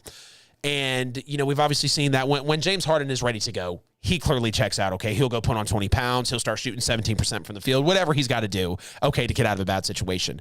But it's not like Harden has fallen off. We've seen that Harden has continued to play at a very decent level. He can still pass the ball highly. He can still be the best player, the best scorer on the floor for multiple teams in the NBA, especially now being with Philadelphia. I do have to say that the 76ers did win this trade because James Harden is still out here performing. You actually give Embiid a guy who is not afraid to shoot from multiple points on the field, who can score really from everywhere on the floor. He's not afraid to take it to the rack. Of course, we know the step back that James Harden has. We know that the perimeter type of player that he can ultimately be. And, you know, I've kind of said it here for a little while as well. You know, with Joel Embiid finally getting his wheels underneath him and getting some of that MVP buzz, we know Embiid is now going to be a superstar. When all that happened with Ben Simmons last year, he was clearly not happy about that. I mean, he literally said, "Oh, I don't care about that man." You know, excuse me, not that he didn't care about him, but he couldn't control what he's doing. He didn't necessarily care about his actions because Ben had shown what type of player he was and where he wanted to be within the Philly organization. And we all know when you piss off your best player, when you piss off the star of the franchise, it's not going to go well. Even if they're not a diva, you build around them, you cater to them. They are your golden egg, essentially. And now I feel like that golden egg is now accompanied by a good to, you know, ceiling of NBA Finals potential, you know, great type of player in James Harden. And I'm happy for Embiid. I'm happy for Philadelphia. I'm happy for a team that, again, has been working for so long because, you know, we think in obviously I related to the NFL. We talked about the Vikings. We talked about the Colts. We've even talked about the Atlanta Falcons. If they just square away a couple of pieces or get help in just a couple of units, we would be talking about them for NFC and AFC presences in the Super Bowl. But on to the next part here of the trade. I do think Philadelphia won here. Do you say the Sixers are now the new favorite in the East, ironically, with the Nets and the Bucks being up there as well? Do you give them a shot to represent the East in the NBA Finals? I think they absolutely have a shot. I think being the favorite is a bit much. I mean, the Nets are still sitting in an 8th spot. So, yeah. I mean, they're all tough. Right around there. I mean, they're in the 8th spot, but clearly they're better than an 8th seed team. Mm-hmm. They've got a lot of turmoil going on, and even in the midst of that, so long as they make the playoffs, that's not a team that anyone wants to see. Right. Do we really trust the Miami Heat or the Chicago Bulls? I mean, Maybe Miami. They're in first and second, but I don't know how a lot of people actually think that either one of them are going to represent the Eastern Conference in the finals. Yeah. It's the Milwaukee Bucks that's sitting at the top of the Eastern Conference. Yeah. And they are the favorite. They should be the favorite. And until proven otherwise, I can't give anyone else that nod. I think the 76ers and the Nets are both definitely teams that could give them a run for their money, but they don't have the chemistry, the championship swag, the experience, none of the above to call them a favorite over the Bucks. Yeah. I gotta definitely double down with you there. I haven't really lost any sort of moxie or confidence behind Milwaukee this year. I mean, they've still been that dominant team. For crying out loud, Giannis is putting up another 30 and 10, 6 or 7 season. Being a big man, learning to pass the ball better. I mean, we've said plenty about Milwaukee, over the time on the show, what they did last year in the finals and what they've been this year in the NBA. They're just a great, strong, very, very well coached team right now in the league, and it feels like it's always the postseason for them. Okay, there were people out there, saying, okay, we know Milwaukee plays hard, but now it's the playoffs. Everybody plays hard.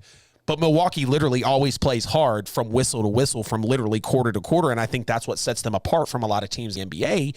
Is I'm not saying that Philadelphia can't make a run. I think they've got great speed. They've got great players. They've got, let's just be real. When Harden plays on his best night, they hold 2 of probably the top, 10, 15, even 2 of the top 20 players in the league on their team in their starting 5. So, they definitbut have a lot of potential. Embiid ain't that far down. Right. There you go. So, even more of a testament to the type of talent that Philadelphia actually has there.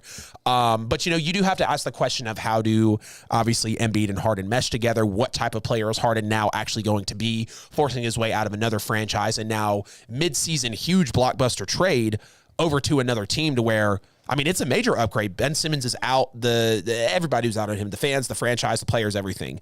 James Harden is in. Yeah, there were a lot of rumors, so they were kind of getting accustomed to him. But now with Harden being in there, they do feel good about it. But I don't know if they've got enough of that, just toughness, physical toughness in general to hang with a Milwaukee. But speaking of Brooklyn, we definitely have to give them some love here. Do they still have a puncher's chance with Ben Simmons in the lineup, actually, whenever they figure out he's going to debut for them? Yeah, it's literally just a puncher's chance because it's whatever Durant can do. Right. They're going to put so much of a strain on Durant to score, right, especially only having Kyrie sometimes. Mm-hmm. It's like this will be the first time we've ever watched a series in the playoffs and been like, wait till they go on the road because then the Kyrie will be in the lineup. Yeah. Normally you're like, man, when you got to go to Brooklyn, when you go into their house, then they'll take you out. But they're actually they'll be a more complete team when they're on the road. Yep. You play them at home. Now you got Ben Simmons out there. It's like, man, how you? He's gonna get treated with a heck of Ben. They're gonna play off of him and dare him to shoot the ball. 100% they are. His man will be shaded towards KD, so it'll be a semi-double team. Yep. He's gonna create. It's gonna be the same issues what you saw in Philly. Yep. Ben is really good, and they can definitely make the second round of the playoffs, depending on who they play in the first round. But I don't see them making their way all the way to the finals. Yeah, I don't see them making it to the finals as well. And I hate to be so pessimistic, but I would be willing to venture far enough to say that the way Brooklyn's season has played out so far, I don't think Simmons is a good addition, even though I understand you need a defensive presence and really a guy that can guard anywhere from the 1 to the 5. Okay, we understand he is a 6'10", huge slenderman out on the NBA court, right? We totally understand that. But, everything that's happened in Brooklyn's season so far, I don't see how Ben Simmons corrects that. I don't see how Ben Simmons makes Brooklyn a better team after everything that's happened throughout the NBA season, because he's obviously not a clear, offensive presence. Yes, he'll grab rebounds. Yes, he'll be great defensively. He'll block shots for you. He'll do everything that you do need, out of defensive aspects on a player. But Brooklyn was kind of already learning to get along, and we've seen over the last couple seasons, especially ever since Durant has arrived, that they don't have to be that major defensive team when you had a Harden, Kyrie, and Durant that were putting up, 60 to 70 a night, which, yes, ironically, we only got to talk about it a couple times. We even had a topic, hey, is this performance right here what everybody expected the Nets to see? And it's like, that's what we expected. But now that's out the window, and you're putting in Ben Simmons. So I don't know if that's enough, and I honestly wouldn't be shocked if now with another curveball in this franchise, with a guy in Ben Simmons that they don't know when he's going to start, you don't know what type of player he's going to be. We've already had our Divas situations with Kevin Durant. If they miss the playoffs, I wouldn't be surprised. I really wouldn't be. So this Ben Simmons trade was definitely major. Definitely shook up the NBA landscape a little bit, but I am more excited to see Embiid actually get, just his true number 2. I mean, in James Harden, he's got experience. He's been in the league, great offensive player. And I mean, you even double down. 2 of the top 10 players in the league right now start for the 76ers. So they're in a good spot, but Milwaukee's still up there for sure. Circling back to the NFL though, man. So this obviously was a crazy year. Super Bowl is now wrapped up, and Joe Burrow just put on, not only in his just football tenure in general, a great college football season, but has now put on an immaculate sophomore year. No sophomore slump for Joe Burrow coming off of an injury. And after everything is done, you have to ask the question now, really, in terms of getting the bag for contracts for these guys, did he kind of speed up the process on, I guess, standards and expectations for new QBs coming into the league? Oh, I mean, he destroyed it for him. I guarantee you, every quarterback that's coming to the NFL in the last 3 to 4 years looked at what Burrow just did like, come on, bro. Damn, you didn't make it easier for me. Like, I can't lean on stats, can't lean on anything. Yeah. It's like, this dude Right. just came in his second season, didn't really play, but like only half of his first season. Right. And then he took you to a Super Bowl. Right. Behind the third worst offensive line in the league. No offensive line, and I don't know how the hell is even considered the third worst offensive line. Right. It's got to be the worst. It was the worst by the end of the season, because the 2 other worst ones are probably like Jacksonville and Houston. Okay, they didn't make it. So yeah, but like they just have terrible teams. Like I don't think that's even just their lines. right. For the Bengals to be the type of team that they are to make it all the way to the Super Bowl, that line was terrible. Yeah, that is a huge testament there. I mean, this dude went 2-7-1 his rookie year, Yep. and then 10-6 went to the Super Bowl and lost. Dude for 34 touchdowns, 13 interceptions. Yep. You look at who has done that. Pat Mahomes in his second year, 12-4, 50 touchdowns, won an MVP, and lost an AFC Championship game. So it's like you got the MVP, you didn't actually make it to the Super Bowl. Yeah. It's like that's the rarefied air for year 2 that he's sitting in. It's like you're potentially on pace to be pacing where Mahomes is at. Yeah. But you got to the Super Bowl before he did. Right. Then you look at the guys that came in this last class. Trevor Lawrence, 3-14, like just Right. god awful. Right. 12 touchdowns, 17 interceptions. How much more time are you gonna give him? Yeah. You're thinking like, oh, the team is bad. You got to let them. They got a new coach. You got to turn it around. Like, no. Joe Burrow came in. Team was bad. Yeah. I mean, they were 4-11-1 the year before, but Right. the year before they drafted him, they were 2-14. Joe Burrow's head coach was going to be probably going to be fired by Thanksgiving this year had he not had the type of season that they just came out with. Yeah, it's like he came in and took over a god-awful, terrible football team. Yep. Took them to the Super Bowl. Yep. Justin Fields, 2-8 this year. 7 touchdowns, 10 interceptions. Like, that's just not going to be acceptable. Zach Wilson, 3-10, 9 touchdowns, 11 interceptions. Notice a pattern. Every one of these guys threw more interceptions than touchdowns, and their teams were terrible. Yep. They're not getting it done. Trey Lance, he only started 2 games. He went 1-1. Yeah. He had 5 touchdowns, 2 interceptions, but I mean, from what we've seen, he's not ready. No. I know San Francisco's talking about trading Jimmy Garoppolo, but now there's rumors that they're going to trade him for Tom Brady and not put Trey Lance in there, but that's a whole nother thing. That's just a rumor. God. Look at Tua. Tua, Yeah. he got drafted the same time as Joe Burrow. Yeah. 7-5 this year, in year 2 as well. 16 touchdowns, 10 interceptions, no playoffs. Right. Now you got a new coach coming in. Your team is in turmoil. How much more time is Tua going to get? Right. Like, Joe Burrow has showed teams that they don't have to actually wait that long. We give you 2 years, see what you do. If not, we're going to look for somebody else. You can be the backup or we might ship you out. Yep. I mean, Mac Jones is the only one of those guys who actually did anything that says he's, like, created a stronghold for his position. Right. He went 10-7, 22 touchdowns, 13 picks. He actually had a decent year, and his team made the playoffs. They got annihilated in the playoffs, but they made the playoffs. Right. So him coming into his sophomore season, his seat is colder than all of the rest of the guys that I mentioned. 100%. Rightfully so as well. I mean, he came out and played well for his rookie year, whether it was with Bill or in the Patriots or not. There are plenty of quarterbacks in the league who could have fell short. Like people act like automatically because of the situation you step in, you become good. No, that's not true. We've seen plenty of great number one overall picks go in and not be good. You know, we're not even number one overall picks, but players that are good go over to teams. You know, players good, team is bad, or vice versa, and it just doesn't work out. So I definitely got to double down with you there. There's one guy whose seat might actually be warming up who we usually forget about because he just gets placed in elite categories. Justin Herbert. 9-8, 38 touchdowns, 15 interceptions. Really good numbers. Right. Teams not producing the wins. Right. I mean, 9-8 isn't bad. Like, definitely not scoffing at it, but now they've seen what Burrow could do. Right. He has a better supporting cast than what Burrow's had. How much more time is he going to get? Yeah. He's definitely not going to go to the front office and ask for an extension or a new mega contract. You haven't even gotten to the playoffs. Jeez, we only got 40 minutes left, and you know Jay Herby's my boy. You can't do him like that. You haven't even gotten to the playoffs. I get what you mean, though, because of obviously Burrow's run in the way that, I mean, you laid it all out there. Herbert's had more, the way the way Burrow just ran to the playoffs. You are going to start to wonder, okay, by the middle of this year or end of this season, like you're going to have some question marks popping up. Okay, is this the guy? Which I think Herbert is the guy, no doubt about it. But again, if you're not producing, we're just talking about a lot of potential without the actual clutch moments on the field.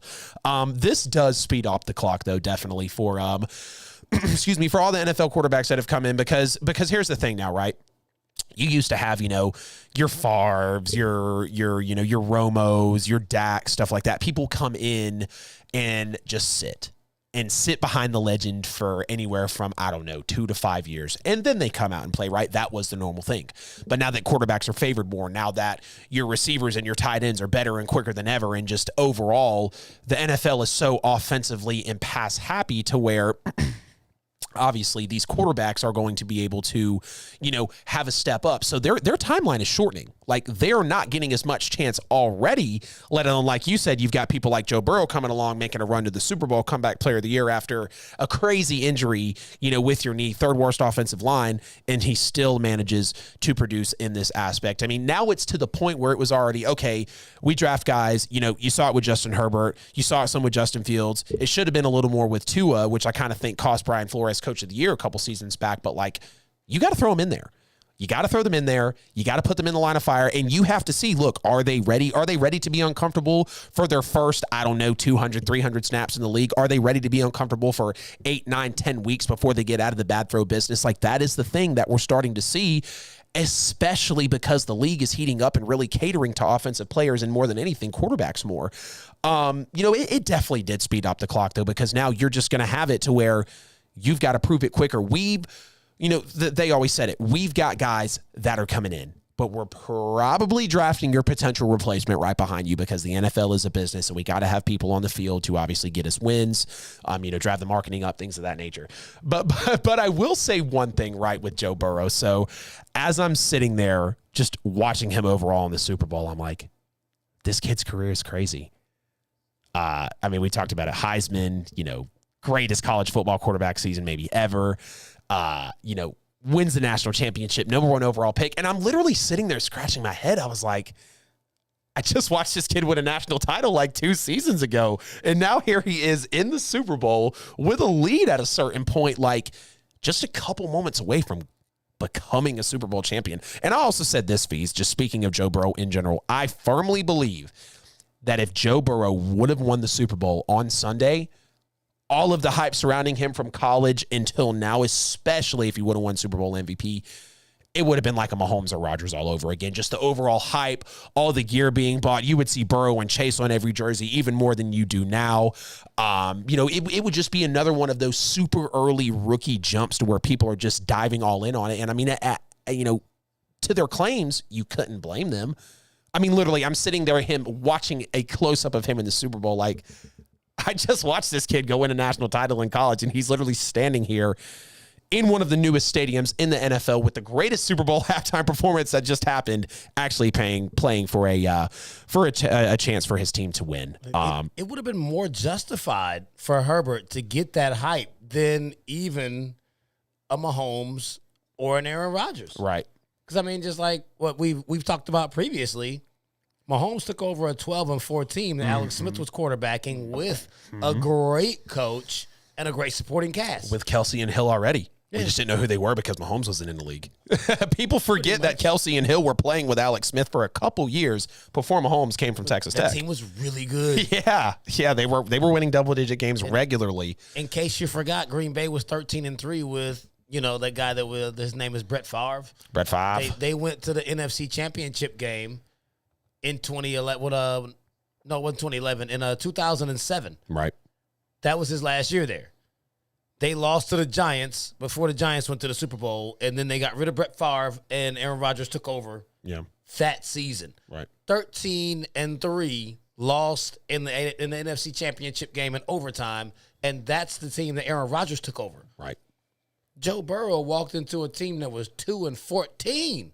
Literally trash. Walked into a 6-win franchise over the last couple seasons. Because now it's just no excuses. Like no, you don't have to go to the Super Bowl. No, you don't even have to win 10 games. Probably don't even have to go 500 in your rookie year. But and this was the downfall of Dwayne Haskins. These words that I'm about to say came from Ron Rivera's mouth. He didn't show me enough on the field in the simplest moments to pick up even first down conversions. Why the hell am I going to ride with him from here on out? Because Dwayne Haskins was major. They were talking about him for Heisman. LeBron was raving about him. Like, he was supposed to be, one of the top quarterbacks in the league that year. And, I mean, I saw him coming in. I was like, great size, awesome player, of course. But what clearly happened? You can't say he didn't get a shot. He didn't do the work. Exactly. He's a pocket passer. Exactly. He has zero mobility. And as a pocket passer, you have to be one of the smartest people in the entire league, not just on the field. Right. If you want to truly hang in the pocket and play on script most of the time, yep, I highly agree. He didn't prove that he could actually be that. Right. I mean, to my man John Foster said the Chargers let him go. He's talking about Justin Herbert. They'll regret it. I didn't say they would let Herbert go. And in regards to Herbert, he'll start to get looked at. He's going to have to wait until that fifth-year option before he gets another contract. Yep. Like with a lot of the young quarterbacks, they're like, stretch that rookie money, boy. A lot of the young guys, they're like, okay, let's go ahead and re-sign them early before the market gets so ridiculous that we can't afford them. But with what Joe Burrow's doing, they're like, nah, we'll wait. Right. Like, what else are you going to do? Because there might be another guy, and we might actually bring somebody else in here, and we don't have to pay you, and they could do what you do. Right. I mean, that's exactly what's happening. Probably the most angry person with Joe Burrow right now just might be Kyler Murray. Yeah, that's tough. It's going to be interesting. So, you mentioned him, right? I think because Kyler wasn't, far behind Lamar, I think the Kyler and Lamar kind of pay scale situation, and then looking at the Herbert and Burrow pay scale situation, like, oh my God, we already see how much Dak and Mahomes and Deshaun Watson got. You know what I mean? And two of those guys clearly aren't living up to what they were paid. One obviously is. But yeah, those pay scales are definitely going to be intense for sure. And I mean, look at the Browns. Everybody, people wanted to trip because Baker played like 10 great games, but what did the Browns still do? Not pick up that fifth-year option. Like they're like, hey, we're going to wait. Exactly. We're going to wait to pay you because we need to see, because even if this quarterback draft class is weak, it doesn't buy an excuse for anybody. It doesn't buy an excuse for anybody at all. So I do have to say that Joe Burrow's actions this year, I was totally wrong. Again, I 100% thought Joe Burrow was just that quarterback on that right college football team at the right time. But no, Joe Shiesty, Joe Burr is that guy, 100%. Mike, I'm going to throw it over to you for a little bit early here on the 9:30 sponsor break, and then we're going to swing back and talk about some NFL honors, NFL awards, and more NBA. Over to you, Bill. Yes. Thank you, Adam. Ladies and gentlemen, you're tuned in watching Petty Sportz Wednesday night edition. Like always, 8 o'clock Eastern Daylight Time with Famous Facts Fees. And like I just mentioned, Adam Lewis, all brought to you by Post 880 Radio. Thank you for watching, tuning in, sharing, all that good stuff like you do every week, showing love. Everybody in the chat room, thanks for going off, sharing your opinions. Yo, we're at the bottom of the 9 o'clock hour. That means only 30 minutes left in the show. So if you want to call in, feel free to call in at 678-871-9602, 678-871-9602. The guys would love to hear from you and have your take on some of the topics that have been discussed tonight. Go to YouTube, do us a big solid. Subscribe, hit the notification bell. So anytime the show go hot, you will be notified. Same thing on Booker Face, Fedbook, Twitch, Twitter, YouTube, all that, man. You know what I'm saying? TikTok, type in Petty Sportz everywhere you want to be, like American Express, you know what I'm saying? Or Visa, MasterCard. There's so much going on. I don't know which one it is, but you know what I'm saying? Like, do us that solid. Keep following, keep sharing. Go over to KINGZBroadcasting.com, spend some money, open your pocketbook, open your wallet, hit the donate button at the bottom of the home page. Share some love, you know what I'm saying? All of this is brought to you by Post 880 Radio. Post 880 Radio is a 24/7 internet radio station. Play all the hottest urban, R&B, jazz, hip-hop, gospel in the mornings, Sunday gospel from like 6 to 1 on Sundays in the morning. Check us out, man. Like, it's a really, really nice radio station. They come through, you know what I'm saying? Very, very few commercials. Like, they go hard. Thank you so much. Go to your favorite platform or podcast platform of preference, Apple, Google, Spotify, iHeart. Type in Petty Sportz, download the shows, listen to the previously aired shows. This one will be up in a couple of days. Stay tuned for that. And thank you for your support. And you know what? Happy Black Future Month. You know what I'm saying? We're going to call it something different over here. Happy Black Future Month. And keep making history. Support black business, support black business, support black businesses, because we do ATL. Hold back to the regular scheduled program. Welcome back into Petty Sportz, ladies and gentlemen. We're here at 9:31 sharp, Wednesday night, Eastern Standard Time. We've had no callers, and we're pretty upset here at the desk, y'all. We need people to call into the show. We need people to get in the comments. We need right, yeah, for real. We need people to interact with us tonight.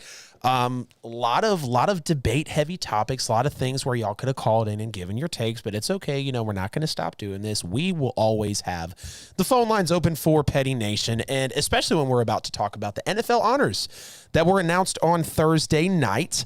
A lot of people got awards, and it was great to see, of course, from quarterbacks to wide receivers. We had some coaches named as well. Out of everyone named, though, at the NFL honors fees, did you get any of them right before the season started? Not a single one. I mean, I felt like I should have gotten some of them right. Yeah. I mean, especially for the MVP award. Aaron Rodgers won MVP back-to-back. 13-4. But outside of him being 13-4, I said that it would be Brady. He was also 13-4. Yeah. They had the exact same record. Brady led the league in yards. He led the league in touchdowns. Because I said they would have the best record in the NFC. He would lead the league in both yards and touchdowns, and he'd win the MVP award. Which, how he actually did that and didn't win it is actually surprising to me. Especially seeing as how they're all that speculation, and they're like, oh, he's going to retire. It's like, oh, he's absolutely going to win that award. But, I mean, Aaron Rodgers won it, so didn't get that one.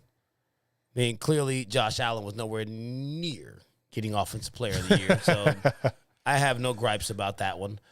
But I think the only one that I have gripes about that I picked that didn't win, well, not even a gripe, just one that I was like, okay. So I picked Dak for Comeback Player of the Year, and Joe just came out of left field. I was like, damn. Well, I figured there was no way that it wouldn't be Dak because we figured Dak would do something similar to what Joe did. Didn't even have the expectations for Dak to do what Joe actually did, but we thought that he would do enough where it was a no contest. Yeah. Yeah. But no, I didn't get any of them. Yeah, I didn't get a single one right either, man. A-Rod obviously won MVP. I chose Josh Allen. Cup got offensive player. I chose Tyreek Hill, which wasn't a bad pick. I really thought Tyreek and Mahomes are kind of just going to be on a different level this year. And when Josh Allen stepped out of last season, I kind of had some hype on him as well. Jalen Ramsey for defensive player, that obviously went to TJ Watt, which I was super happy that TJ Watt got that vote there. It's about damn time. The Watt brother, another one just in the defensive player of the year realm. Jamar Chase, of course. I did choose Justin Fields, had really high hopes for him in his rookie year. Micah Parsons was the runaway defensive rookie of the year and was even in defensive player of the year talks as a rookie. I don't know why I chose Jeremiah Owusu-Koramoah for the Browns to win this. Now, he's obviously a very good defensive player. He was a good defensive rookie and, just defensive prospect coming out of this draft, but didn't live up to that hype. Joe Burrow, of course, the comeback player, and I knew once it hit a certain point in the NFL season for Joe that he was going to win comeback player because he was clearly I think Joe overall this year played more consistent than Dak Prescott did. All 17 games, and obviously, Joe Burrow played all the way to the, through to the Super Bowl, but he played more consistently and just overall had a better season to me than Dak Prescott did, which is why he got comeback player of the year. Now, the one that really, really stumped me, and I know we'll get into this one in a second, but Mike Vrabel with coach of the year. And here's my thing. I think we know Mike is a great coach. We already know that Mike Vrabel is a great coach, right? And I understand the one seed, I think like over 90 practice squad players that he had to pull or something to be able to, to put this team together. I didn't agree with that one, but that will lead us into the next one. So Fees and I totally struck out on the accolades. But who didn't win an award, Fees, that you really thought should have? Zach Taylor. Yeah. I mean, Jesus, you go from 4-11-1 to 10-7, because and you won the AFC North. Yeah, won the division. You went from worst to first. Yep. With a team that was just completely terrible. Mm-hmm. Didn't improve the offensive line at all. Your quarterback came out, he balled out. It's are you giving all the credit to Joe Burrow to the point where you're saying the coach did nothing? Right. Because I don't understand how you're giving it to Mike Vrabel. That team won the division last year. Right. They were in the playoffs last year. They didn't do anything that they didn't do the year before. Yeah. But I know he's getting a lot of credit because Derrick Henry got hurt. Right. Are we not going to acknowledge that the Tennessee Titans have one of the best offensive lines in the entire NFL and it almost doesn't matter? You and me, we could split snaps at running back and we could go for over 100. Yeah. I mean, hell, for the guys they had in there, hell, we might get $150. Yeah. Running behind that line, you get at least 5 yards before somebody hits you. I mean, I might not get up after the first hit, but we could go for $150 behind that line. Right. It's I know he had a lot of injuries going on, but they also played a much weaker schedule because they have a piss-poor division. The AFC North is way better than the AFC South. And he won that division from the bottom? It's Tennessee didn't just come through and upend Houston, who was starting to turn into the dominant team in that division, or the Indianapolis Colts, who was emerging as what they actually are right now. Houston fell off because they have no quarterback anymore.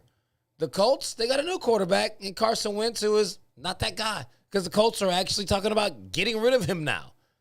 They're about to trade Carson Wentz if anybody wants him. They might end up just releasing him because they say that's on the table too. Yeah. Because they know it's that bad. Yeah. They might just have to just cut him. So you jumped over those two teams and the Jacksonville Jaguars, who were already bad and still bad, to win a bad division again. Yeah. So it's hey, I mean, we won't take anything away from Tennessee. They did have a very good season. What Mike Vrabel did was not more impressive than Zach Taylor. Right. I feel and like I said, we already knew that Mike Vrabel was a great coach. We didn't know Zach Taylor was capable of this. Zach Taylor was on my head coaching hot seat walking into this year. The man had 6 wins for a franchise that was not only harnessing Joe Burrow, but now obviously Jamar Chase. We know what Joe Mixon can be. Trey Henderson was a great pickup. He had a great season. The Bengals team overall just improved a lot. And whether they had similar or different talent, you have to attribute that to coaching. I mean, like I said, 6 wins. The AFC North is not only one of the toughest division, I think it is single-handedly the toughest defensive division in football, probably next to the NFC West. And to essentially have, again, it took 31 games for Zach Taylor and Joe Burrow together, both of them, to get to the Super Bowl. So I don't understand how Zach Taylor can't play into a part of that. And I don't want to hear about voters fatigue because of Joe Burrow and Jamar Chase and venturing into voters fatigue a little bit. I don't think a quarterback should have got MVP this year, to be honest with you. When everything was finally said and done and everybody was coming together and finally deciding, okay, who should get these NFL awards, if we're truly talking about a most valuable player in the NFL this year, to me, that was Cooper Kupp. One game the entire regular season with less than 6 catches. He had 5 catches in one game, 6 catches in another. One game in the entire regular season with less than 65 yards. It was also that 5-catch game where he had 64 yards. In the other 6-catch game, 90-plus yards in that game as well. Cooper Kupp was literally unguardable. Over 2,100 yards in the entire year, and I think the dude caught essentially like 180 passes the entire year of the NFL. I think when you talk about value, when you talk about how that offense ran, and especially, and I know the postseason isn't factored in, but on that 15-play drive in the Super Bowl, clearly who got Super Bowl MVP, I think Cooper Kupp was the MVP this year. You already spoke plenty on Zach Taylor. Now, a guy who I think, no offensive player of the year for Cooper Kupp, I think you could turn around and hand that out to Jonathan Taylor. Absolutely great running back season. Of course, led the league in touchdowns, rushing touchdowns, led the league in rushing yards as well. So those are my only couple of complaints with the NFL awards. Everything else was pretty spot on, though. I mean, I couldn't complain. TJ Watt, of course, rightfully earned it. Cooper Kupp rightfully earned it with offensive player. Everything down the line looked very well. But I would have given Cooper Kupp MVP, and I would have given Jonathan Taylor Offensive Player of the Year. Oh, yeah, like TJ Watt did what I predicted Myles Garrett doing. Literally. Like I said, Myles would have the season TJ had, and he would win it. So TJ did that, and he won it. So it was like, hey, hats off. Right production, just wrong name, bro. I give you credit. Yeah, that happened multiple times. Right. Yeah, it's going to be fun to go back and chop up those right or wrong about the entire NFL season. And I gave Mac Jones Offensive Rookie of the Year because I figured at quarterback, especially you leading your team. If it wasn't Jamar, playoffs, it would have been Mac. I mean, Jamar had a ridiculous season. If Jamar comes out and has like a 900-yard, 1,000-yard season, it's probably going to Mac. But yeah, Jamar Chase and Cooper Kupp, I think single-handedly were the 2 best wide receivers in the NFL this year. Obviously, respectfully behind Devontae Adams and, DeAndre Hopkins, the guys that are out there, of course. And I think he solidified it against the Chiefs. Right, yeah. They played them, and I think it was week 16 they played the Chiefs. 266. Jamar Chase had as many 200-yard games as the rest of the entire NFL did. Yeah, Jamar Chase was... As a rookie. Yeah, and here's even the crazier thing, right? So Jamar Chase, I think, had about 85 to 90 catches overall for the season, still had well over 1,400 yards. Cooper Kupp had almost double those catches, but only about 500 more yards. So that literally shows you, because Jamar Chase, I want to say, was like 19 yards on average for catch this year. If Jamar Chase had gotten fed and needed to be fed as often as Cooper Kupp was this year, I mean... Obviously, we've never seen it, but hell, Jamar Chase could have been a 2,200-yard receiver this year. I mean, seriously, when you do the math as to what played out for both of those guys in perspective, yeah, it was definitely nuts. But we got to move on to NBA All-Star Weekend because it is here. The shenanigans have arrived. The awesome HBCU game is what I'm super excited to talk about on the slate tonight. But we'll go from Friday to Sunday and just kind of chop it up a little bit about 2022 NBA All-Star Weekend in Cleveland. So we'll start with Friday night fees. We got the celebrity game. Quavo is showing up for his 5th overall time. We got a little bit of Tiffany Haddish. We got a little bit of MGK. What do you expect to actually go down in this celebrity game? Is there anyone that's going to stick out to you from what you've seen on the lineup, for the rosters, rather? I mean, no, I'm looking at the lineup, and I'm like, I don't even know who most of these people are. I don't know. Maybe it's because I'm the age that like the halftime show from the Super Bowl, and that's why I don't know who these people are. I'm like, who the hell is Matt Jones? Ranveer Singh? Like, I don't know who these folks are. Yeah. We're going to have a lot of people. I mean, I do want to see what Myles Garrett does. I mean, that's an interesting entry because he's a 6'5" defensive end monster. I mean, I've seen clips of him hitting windmills and dunking on folks. So you get a guy that's that dominant in the NFL coming out playing in a celebrity basketball game, and it seems that he actually does have some game. I mean, I'll definitely sign up for that. But, I mean, outside of that, I don't know who these folks are. Like they're going to really have to pull some gimmicks to make this game interesting for me to watch. I need names of people who are actually more mainstream. And I know there's probably people who are like, I know who every single player on this roster is. I can't believe what he's saying right now. You're in the minority. I don't know who the hell these people are. Like, you got to give us folks. It's a celebrity game. Yeah. Give me bigger names. Right. We know a lot more people that can actually hoop that are mainstream celebrities. Let me see them. Right. Like, where the hell J. Cole at? He tried out for the league. Right. Where's Justin Bieber at? That dude balled that one year he played in the celeb game. Chris Brown is a hooper. Yeah. Like, what? No more a little guy? No Kevin Hart? Yeah.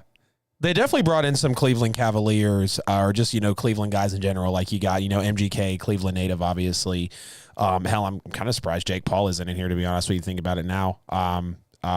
Let's see. Myles Garrett, Cleveland defensive end. The mayor of Cleveland is actually in this celebrity game. You got a Harlem Globetrotters player. But yeah, everyone outside of those few that I named, Tiffany Haddish, Myles Garrett's going to be in it.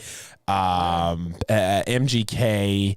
Quavo, of course. Yeah, those are really the only ones that hop off the page to me.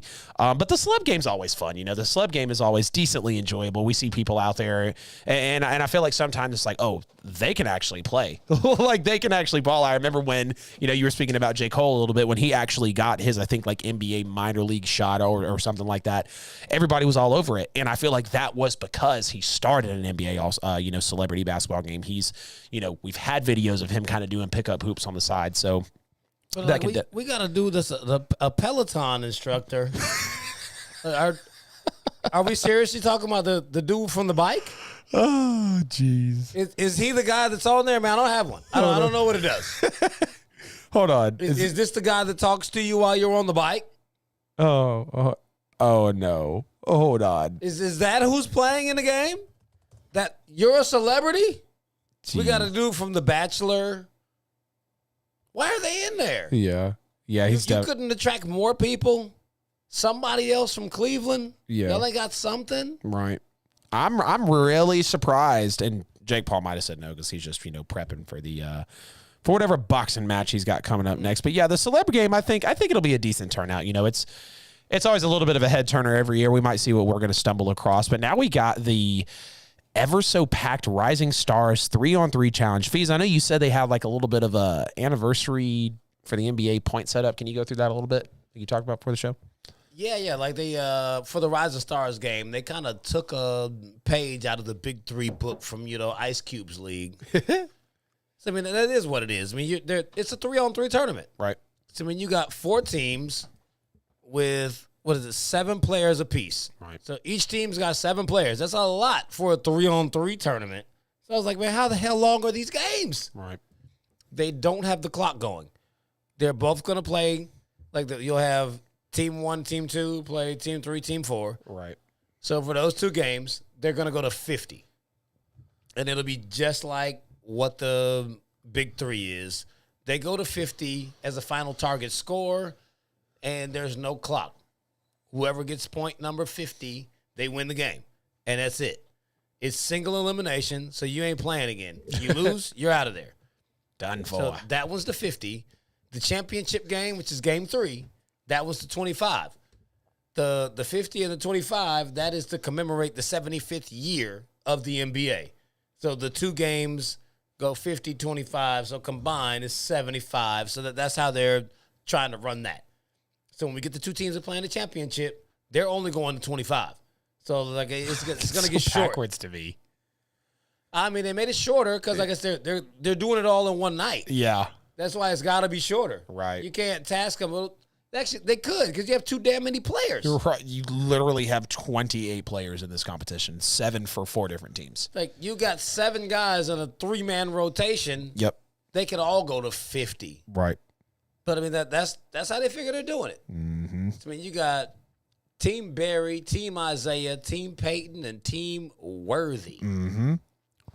Just a couple highlights from those teams that you pointed out there. You got Cade Cunningham and Jayshawn Tate for Team Barry. Just, couple players everybody will recognize. Anthony Edwards and Tyrese Halliburton and Isaiah Stewart on Team Isaiah.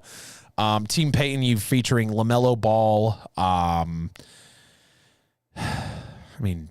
Maybe Scoot Henderson there.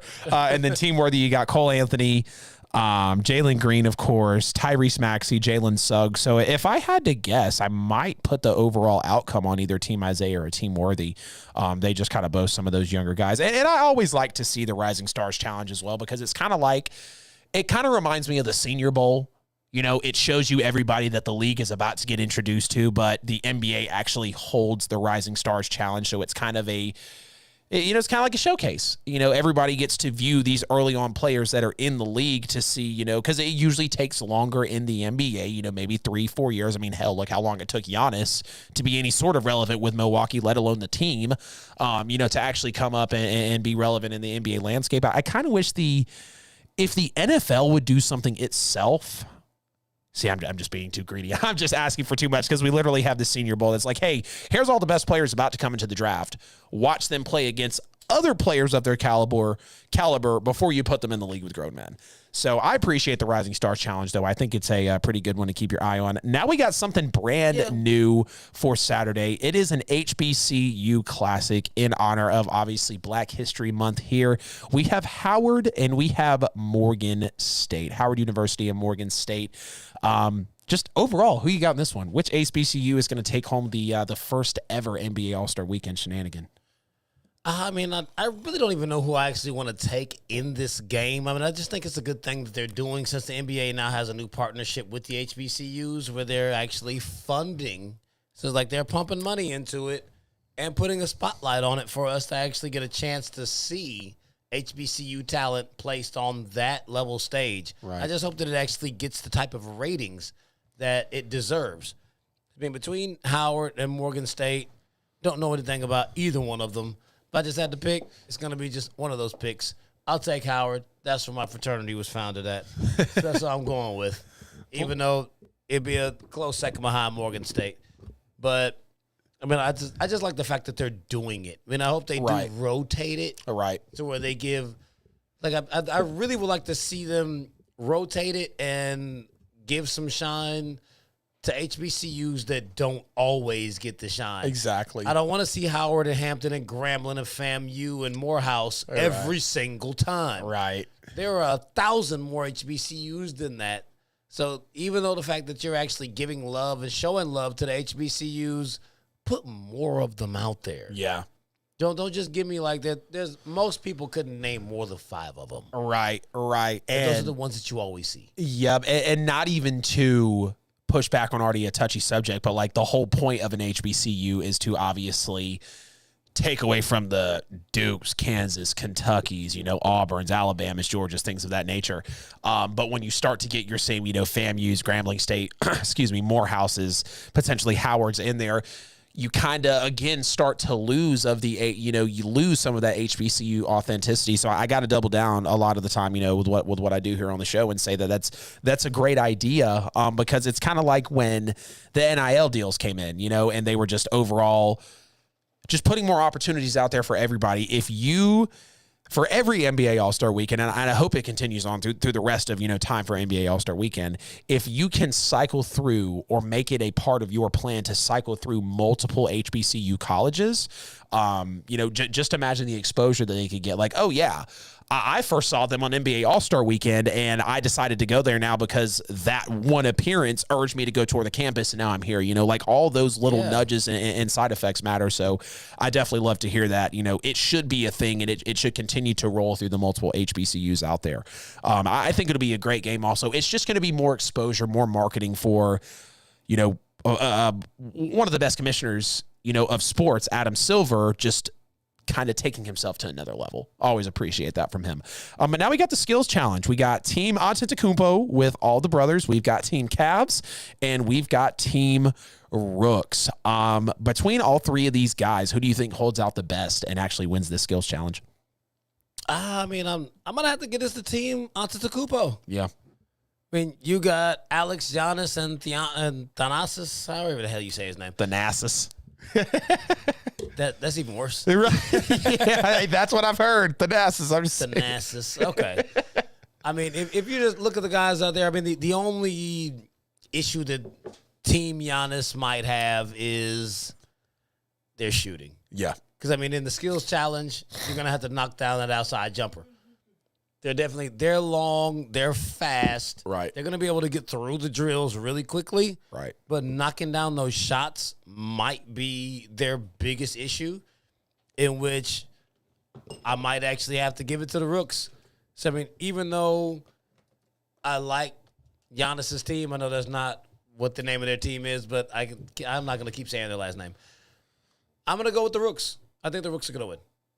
I like it, man. I like it. I was definitely looking at the Rooks as well, because I feel like when you step into these kind of younger competitions, you know, the young guys that have a lot of energy, and I don't mean to say this again in like, you know, a negative way, but I feel like when some of these shenanigans come around, you know, the 3-point contest, the dunk contest, unless you've got your potential Blake Griffins and Steph Currys that, you know, just really put on a show every time they stepped into it, it's like, are they taking it seriously enough? Are they willing to really want to put on a show for NBA All-Star Weekend? Why we're bringing all these people out to this one city and spending a crazy amount of money to market this and, you know, make it an event for the NBA, especially having to compete in the NFL year in and year out. I think I like Team Antetokounmpo, though. I feel like the brothers are going to come together here and just be able to overall seize the skills challenge. I do agree that they could fall short, obviously, in the shooting category as well, but I think it'll come down to either Team Antetokounmpo or Team Rooks. They just overall looking at the rosters there, Scotty Barnes, Cade Cunningham, Josh Giddey versus Giannis Thanasis and Alex for the Antetokounmpo bros. So we'll definitely see how it goes. I will take you on the field, though. Now we have the 3-point challenge. Fred VanVleet, Desmond Bane, Luke Kennard, Zach LaVine, ZJ McCollum, Trae Young, of course. Can't leave out Patty Mills or Karl Anthony Towns. Who do you have taken home this NBA All-Star Weekend shenanigan? I mean, I think this will be interesting. I mean, if you just gave me the list of players, I'd definitely say Trae Young is easily the best 3-point shooter of this group. But this is a set shotting, like it's a set shot competition. Yep. You got to pull the ball off the rack and pull the trigger and do it consistently. 30 times. Trae is more of a pull-up, like he's off the dribble type of guy, almost more like Steph. And, you know, Steph has not been the greatest at doing this. Granted, he has won multiple times. But you also have seen that if you're a set shooter, that this competition is definitely more your thing. Right. So, I mean, I would never count Trae Young out of this competition, but I would have to lean towards either a CJ McCollum or a Patty Mills to win this thing. I'll say if I just had to go off the cuff, I'm going to take CJ McCollum. Yeah. I can't doubt you there, man. CJ McCollum's definitely a solid shooter in today's NBA. In today's NBA league, I am going to have to stick with Trae Young, though. I mean, you kind of put it all out there again. You always take the spice of the takeaway, man. So you got to quit being facts sometimes. You just got to let me get some of the details there. No worries, though. I can't discredit you for the knowledge, though. But yeah, Trae Young, definitely. I think he's going to be the winner of this 3-point contest because I love the Atlanta Hawks, yes. But looking from all these guys on here, like I'm not going to glance at Desmond Bane. You know, Karl Anthony Towns, definitely not. I mean, Luke Kennard, probably not as well. If I had to pick a top 3, it would probably go Trae, Zach LaVine and CJ McCollum. Trae at 1, you know, switch Zach and CJ if you'd like. But overall, you know, I mean, Trae is, you know, some people say Trae Young is maybe one of, or if not the best offensive player with the basketball in his hands in the league. But he's obviously a defensive liability. But if, you know, we're not talking about defense here. We're talking about the 3-point shot. And I think Trae could do very well. So I'll take him to win. I think Trae will hold up here and take this home. The dunk contest, Obi Toppin, Jalen Green, Cole Anthony, and Juan Toscano Anderson. Who do you have taking home this ever so exciting award? I'm going to take Obi. It's his second time in the contest. He already got the jitters out. He's the only one that has already done this before. I think he's going to come with some type of extravagant package. He knows what it's going to take. He's been pining over this for an entire year. I think Obi comes in. He'll give us maybe not something that we've never seen, but I think he'll give us better dunks than what we get out of the competition. Right. I'll take Cole Anthony. I know we got to move quick. Team LeBron versus Team KD. Super loaded teams in an NBA All-Star weekend that might feature 200 points between one team. Who do you got, Fees, before we head out tonight? I'm going to take Team LeBron. It's just put together better than Team KD. Think they mesh better. They got the beef on the inside. Yeah. I don't think KD drafted very well this time.